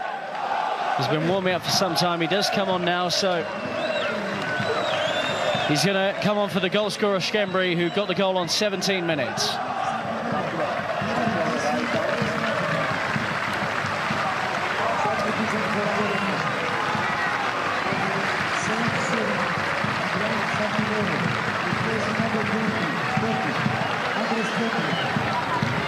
Skembri has actually had a pretty good game. Apart from the goal, he's taken up areas of on the pitch which have caused Aberdeen problems. They've not been able to deal with them. It's not that he's done 1,000,001 good things on the ball, it's just the fact his movement and positioning on the pitches has caused Aberdeen problems. Just playing in an inside left position in between Logan and O'Connor at times. So Eric can play right back or on the right wing. McLean, nicely worked by Aberdeen. They're not going to let this momentum fade. They have the corner.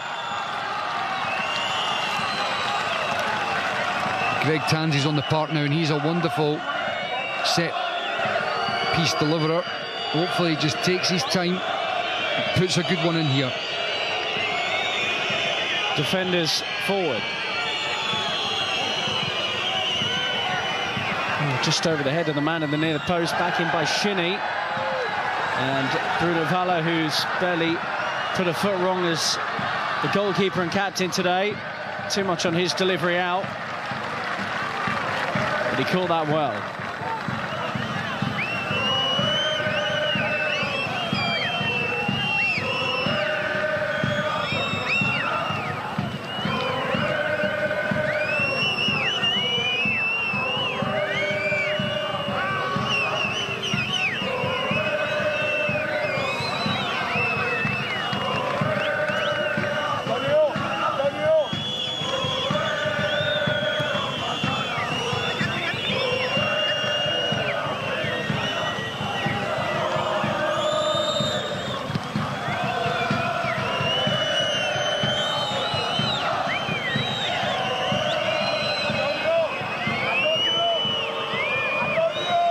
Shinney. He's around to left legally. Passes into the final third haven't been accurate enough, and they have got into good situations for Aberdeen, and they will be stretched here. Jakalish.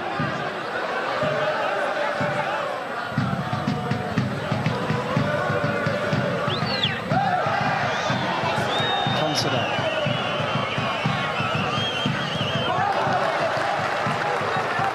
I think Christie wants to pull that back for the free kick.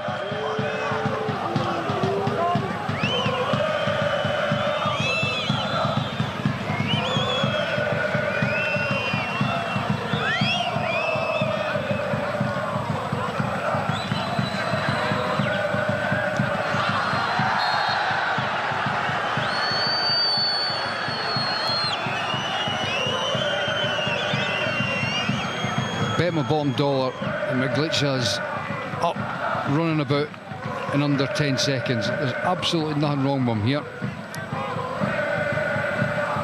That's a poor decision. He's pulled the shirt of Shinny.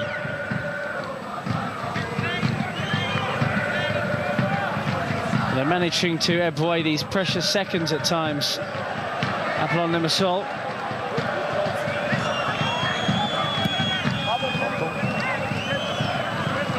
This is what Maynard has to do. Oh, what a wonderfully guided pass as well into the path of McLean, who's around the goalkeeper, but could not find a teammate. That was an opportunity. What a huge opportunity for Aberdeen. Without a question, without a doubt, that is the best opportunity for Aberdeen in the game so far. And as Kenny McLean runs through on goals, he just takes a heavy touch. You see here a wonderful slide rule pass from Nicky Maynard, and it just comes off his standing foot. You just wondered whether Kenny McLean was going to go down. You see here, lovely slide rule pass from Nicky Maynard. It's this second touch, it comes off his standing foot, but as he goes round the goalkeeper, Vala does very well to make sure he doesn't make any contact with Kenny McLean.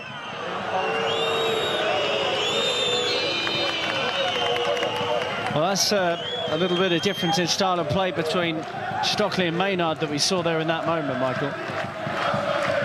Yeah, I think there's no doubt that Nicky Maynard has got better technique, better feet, and he's capable of seeing those forward runs. The concern for Aberdeen is that it's been few and far between those attacks.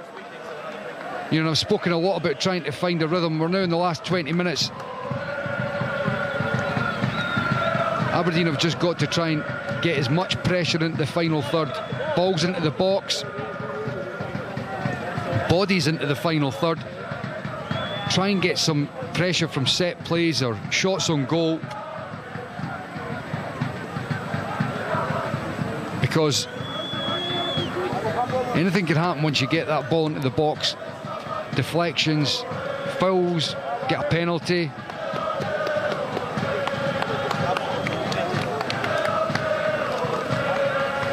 As we see the guys taking a well-earned water break because it's very, very warm in Larnaca. 2-2 on aggregate. Apollon heading through on the away goals rule at the moment. A reminder that the Europa League playoff round draw takes place tomorrow. As things stand, Aberdeen won't be in it, but we still have 20 minutes to play. The draw taking place in Nyon, Switzerland, and the ties will take place on the 17th and 24th of August. Derek McInnes will be desperate, as will those supporters, to be part of that draw. It's worth remembering that there are so many quality sides in the Europa League group stage this season, including the likes of Arsenal, Lyon, Lazio, Hertha Berlin, Cologne, Villarreal and Real Sociedad, who Aberdeen do have recent history with.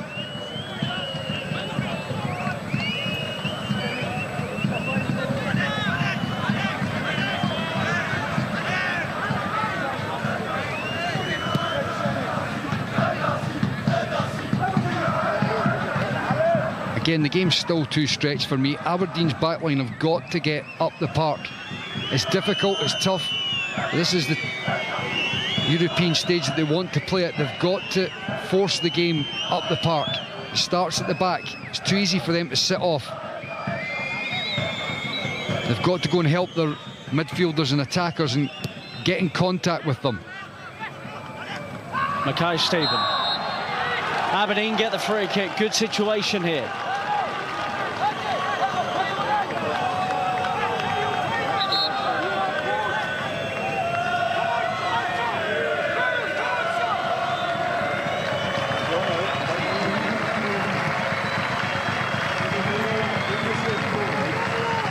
Another change here, Antonio Yakulic, who came into the side today on loan from Steaua Bucharest. And he makes way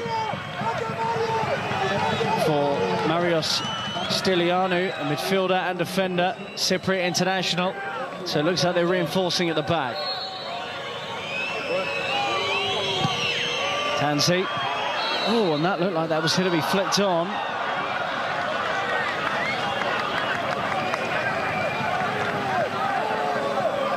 If Aberdeen can play for set plays, then they've got somebody in Greg Tansey who can deliver the ball really well. You see this here. It's a wonderful delivery. I'm still not sure what has been given in terms of a free kick. The Aberdeen fans behind the goal are clearly unaware as well, but mystified as to what on earth the free kick is given for there. But if they can get corners and free kicks, they've got Greg Tansey who puts in a great ball, and it gives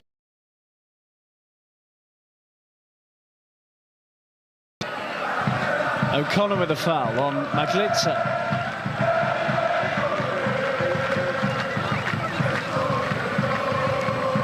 So you could have a showreel of Maglitza's facial expressions after challenges he's had. It's like he's been in the wars. Yeah, not much in that one, as Alex looks to line this up here. Oh, well fizzed in, but the flicked on header from Hector Euste, the Spaniard, doesn't quite work out for them.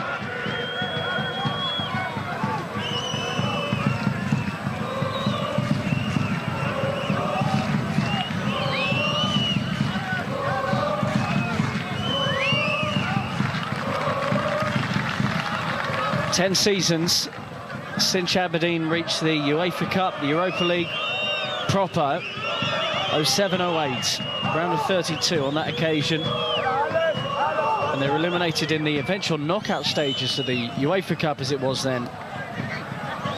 It was Bayern Munich who knocked them out. Atletico in their group. They're desperate to get back to that level. Loken.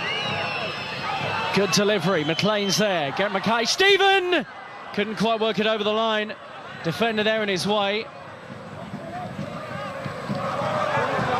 Apollon-Limassol a little bit deeper at the moment. Well, it's one of the first occasions that you've seen Shea Logan high up the park. He put in a really good ball. They had plenty bodies in there, Aberdeen. Tansey. Christie. Handball.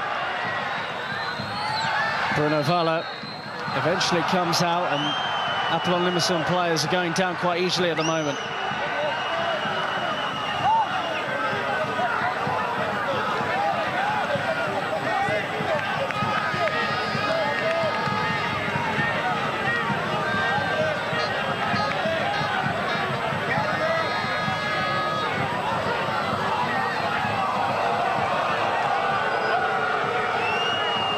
Well, I didn't really see much in the actual challenge itself to warrant this long a delay.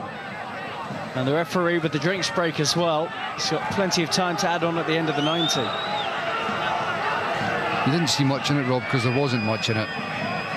You know, it's time wasting.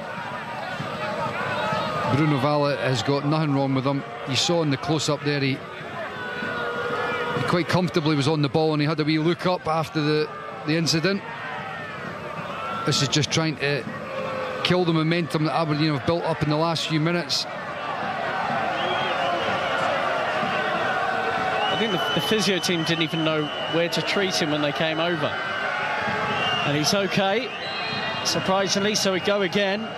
Aberdeen with 13 minutes of normal time here to get the away goal they need, or they're heading out of Europe. Well, so far, 77 minutes in, I've got to be honest and say that Aberdeen haven't done enough in this game. They've been second best for a lot of it. But the positive for them is they're still very much in the tie. Stiliano breaking forward, one of the substitutes for Apollon-Limassol.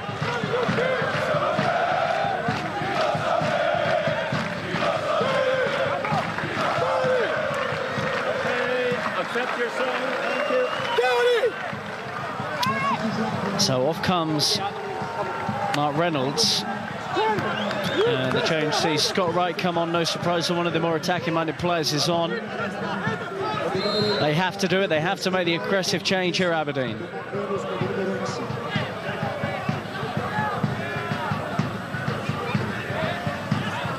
Wonderfully done by Mackay Stephen.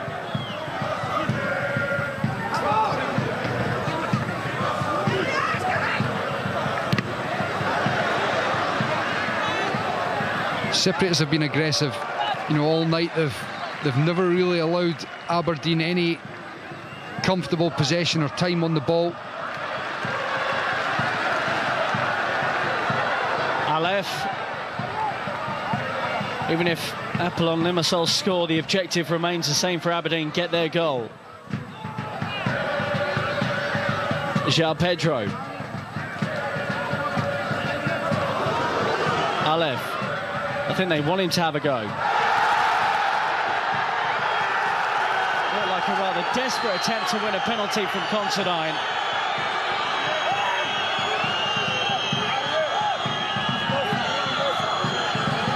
For Aberdeen, you've got to play on here, surely. Of course you have, and I think the referee was getting a little bit upset with Joe Lewis trying to get him up.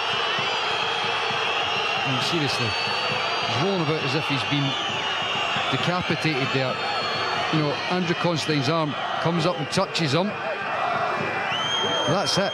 You know, there's nothing to suggest or warrant the reaction that you've got from Limassol. Well, Michael, I don't think the referee should be stopping the game here. Well, I don't understand why he did stop it, because he was playing on before, and it was as if he was telling, you know, Joe Lewis to hurry up and leave the player, and that's exactly what Aberdeen should have been doing. You know, they're playing with a man down. Play the game on. Man out of position, go and exploit it.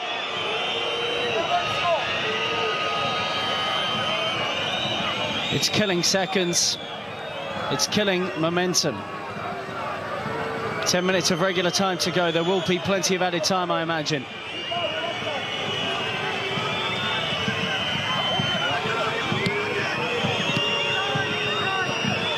Let's see what Aberdeen have got here. Tansey. They are throwing a few more players forward at the moment, Aberdeen.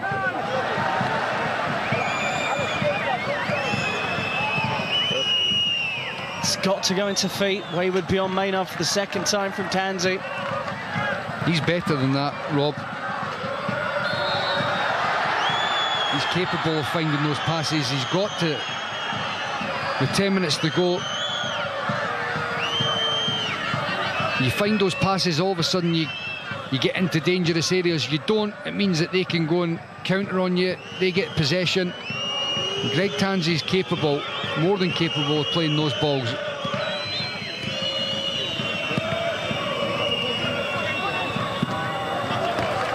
No way through for Scott Wright, who scored 6 goals in all competitions last season.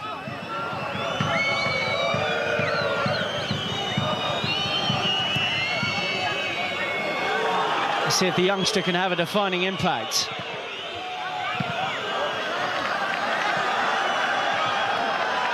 O'Connor.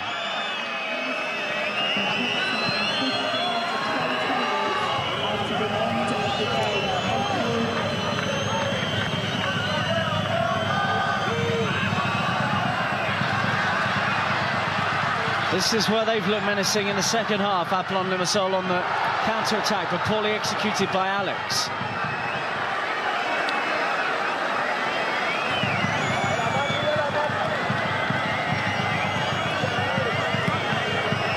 This is the way Aberdeen have got to play, though.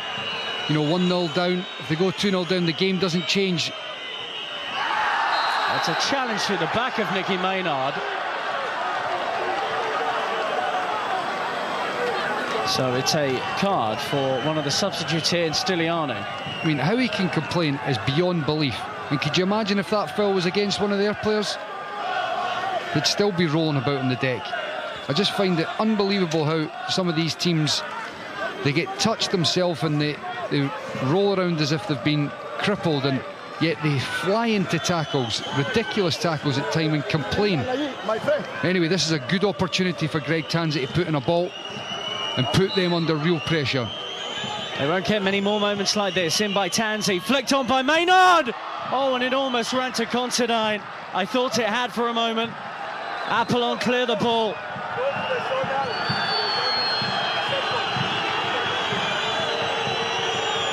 Well, that's a couple of corners or free kicks now that they've not looked particularly clever at. It looks like Aberdeen's best route to success in this game now. Turned out well by Wright, who's added a little bit of spark. Too much on that ball for Logan, though.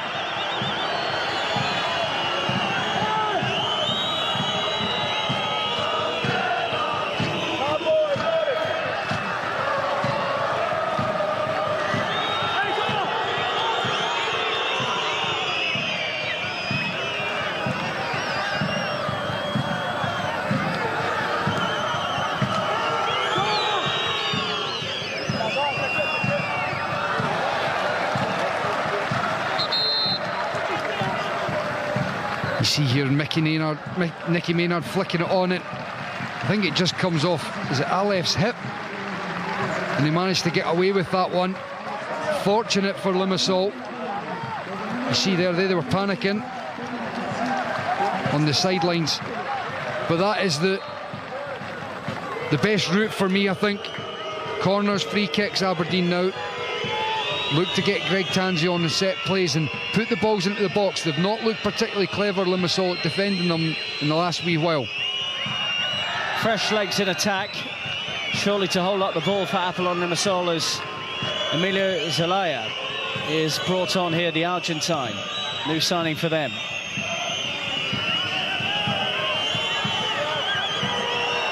McLean.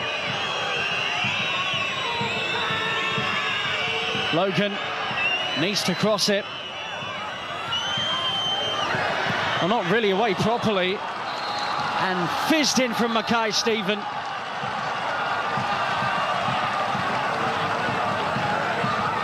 This is more like it from Aberdeen, building up a bit of pressure in the final third. Shea Logan does well in the wide areas and it drops to Mackay-Steven. He's got two players closing him down there. But that's a good opportunity to try and guide one into the corner. But here's another set play for Aberdeen. Greg Tansey on it. Right in front of the travelling faithful from Scotland. We'll come back out to Mackay-Steven, who will salvage the situation.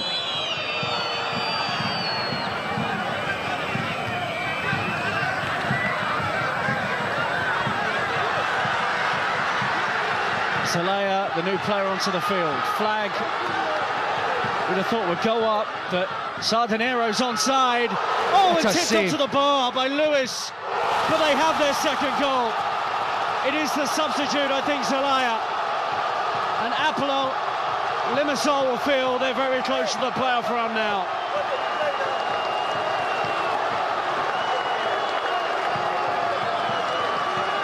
Well, whoever it is that's in the right back area for Aberdeen as they break here is the one that's played them all onside. Stephen on the far side switches off. I mean, what a save this is from Joe Lewis to begin with. And then Zelaya fires one in. But you saw Kenny McLean there trying to gee up the Aberdeen players. One goal still keeps them in this game. It doesn't put them through, but it gets them extra time. So as disappointing it is to see Apollon smashing the second goal, Aberdeen still have to score one, and if they do, they're in the game.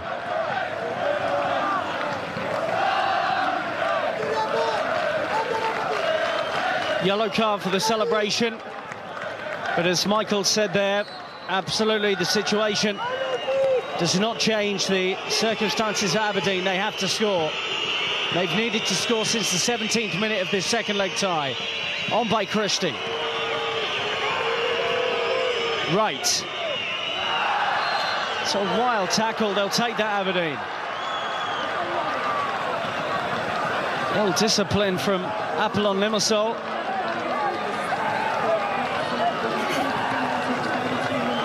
You see his right cuts back here. It's a wild slide in. And quite clearly, that is a free kick, and it's another great opportunity. They've got to make one of these count now, Aberdeen. I think we're in for a fair amount of added time anyway. But Tansey now looking to take this to extra time, Aberdeen.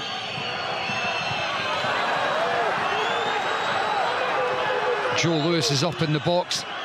They've got to be careful here. Shinnie showing some maturity, but in the end, it all fizzles out.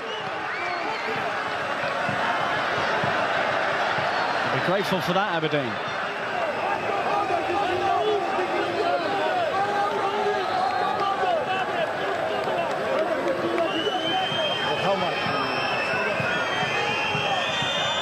Saw the pictures of Derek McInnes there. I think he'll be a little bit disappointed his side have not been able to get a bit more control in this game.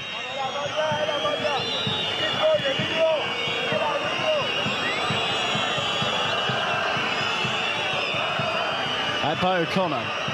Considine.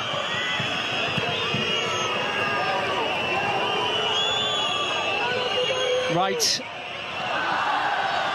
Almost found a way through in between two defenders there.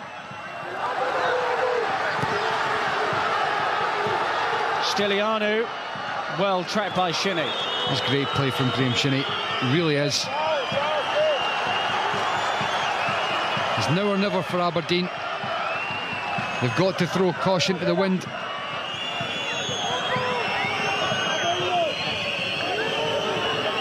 Right. Does very well to keep that in play. Tansey. It's all Aberdeen.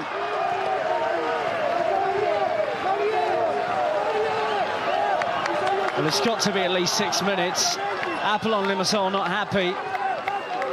But with all the stoppages, the water break, the rolling around on the ground, it's only right.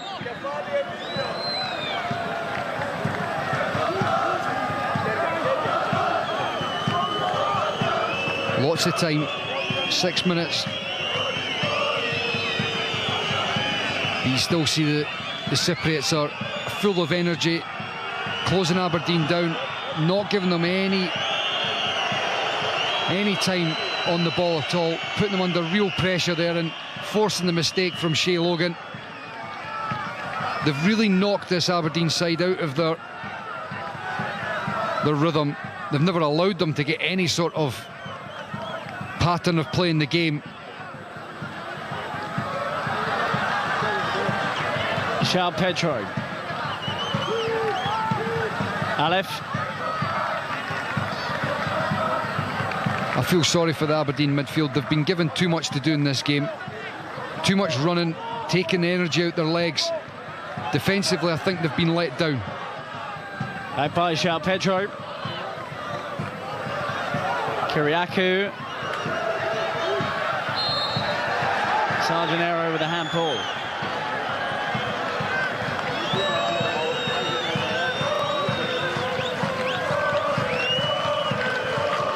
Aberdeen do score, this place will be stunned into silence. But these 7,000 odd fans have made an absolute racket, and every decision that goes their way is another opportunity to kill time.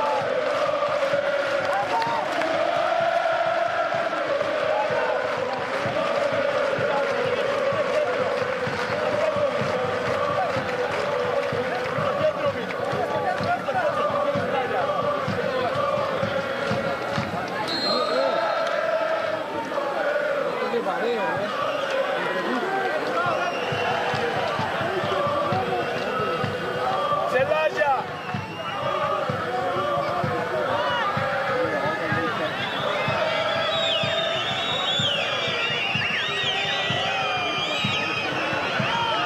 The temptation is to go long. Fought by Logan. There's Wright sticking out his foot again. Still, there's such a huge distance between the defensive line and the attackers for Aberdeen.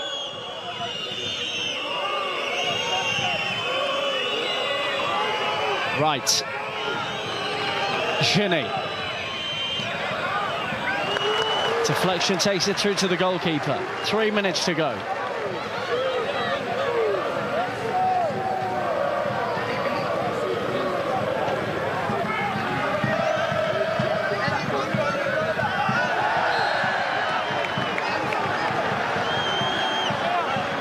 Decision against Considine.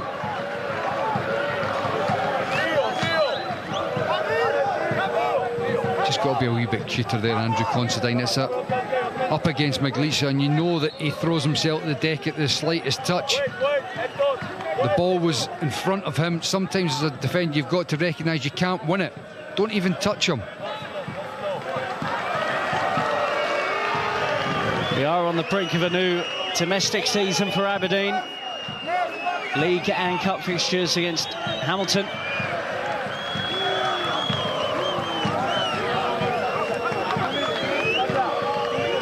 It would be a sad way to begin a new domestic campaign should they be eliminated here in Cyprus.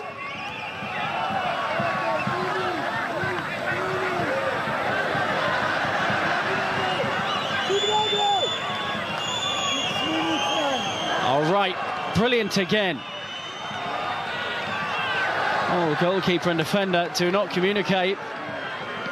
Logan.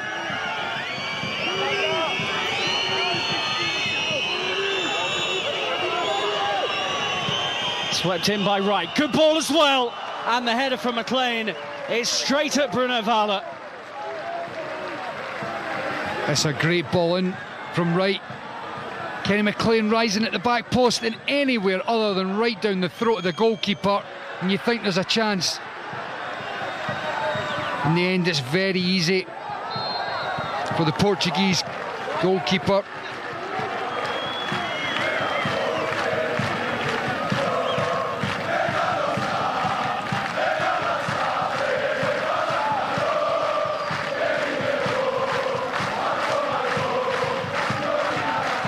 With a sigh from Limassol believe this might be done now.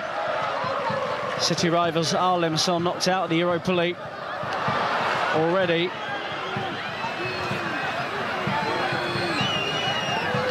Maynard. Last moments of the game. Oh, it's behind Mackay Stephen. He didn't know where that was. Considine. Oh, and right across the face of goal. And an opportunity for Christie. He was stretching. You see the disappointment etched on Ryan Christie's face, and the support from Aberdeen.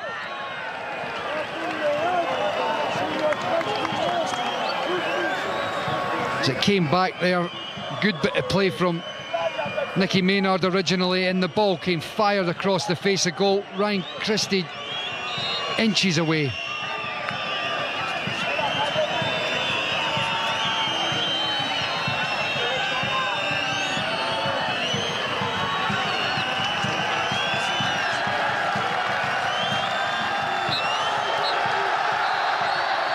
Aberdeen are out of Europe. They have been beaten 2-0 on the night by Apollon-Limassol. A 3-2 aggregate victory for the Cypriot side. Derek McInnes's team just couldn't quite find their rhythm.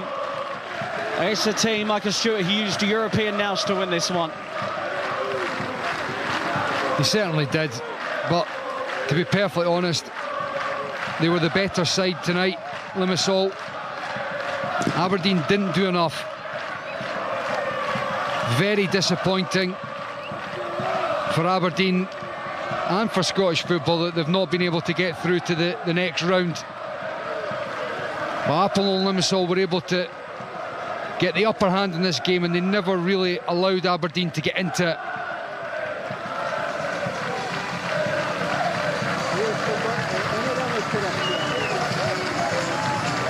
It's elimination in the third qualifying round once again for Aberdeen of the Europa League.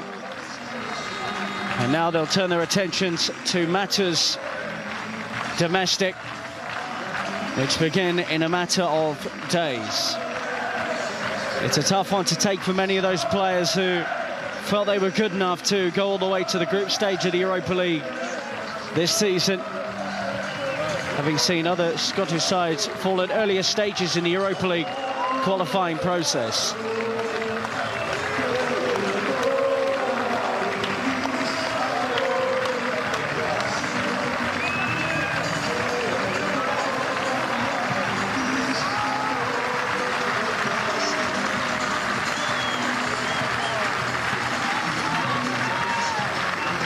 a real tough one for Aberdeen to take.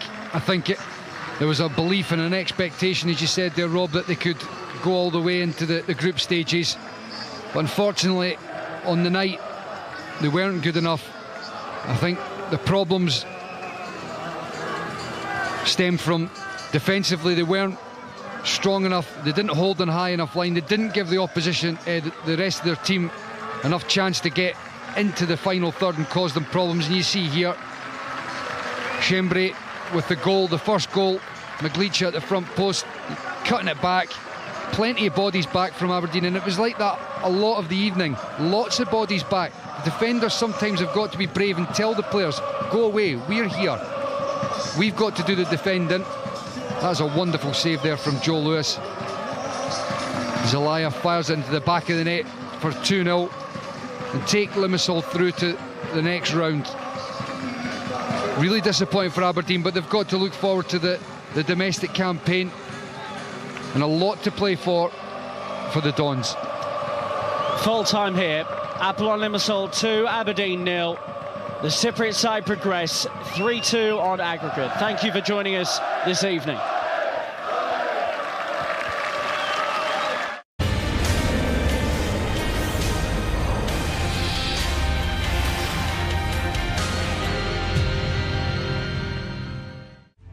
There's a full schedule of live games this week for round 22 of the Telstra Premiership, with all 8 NRL teams in action.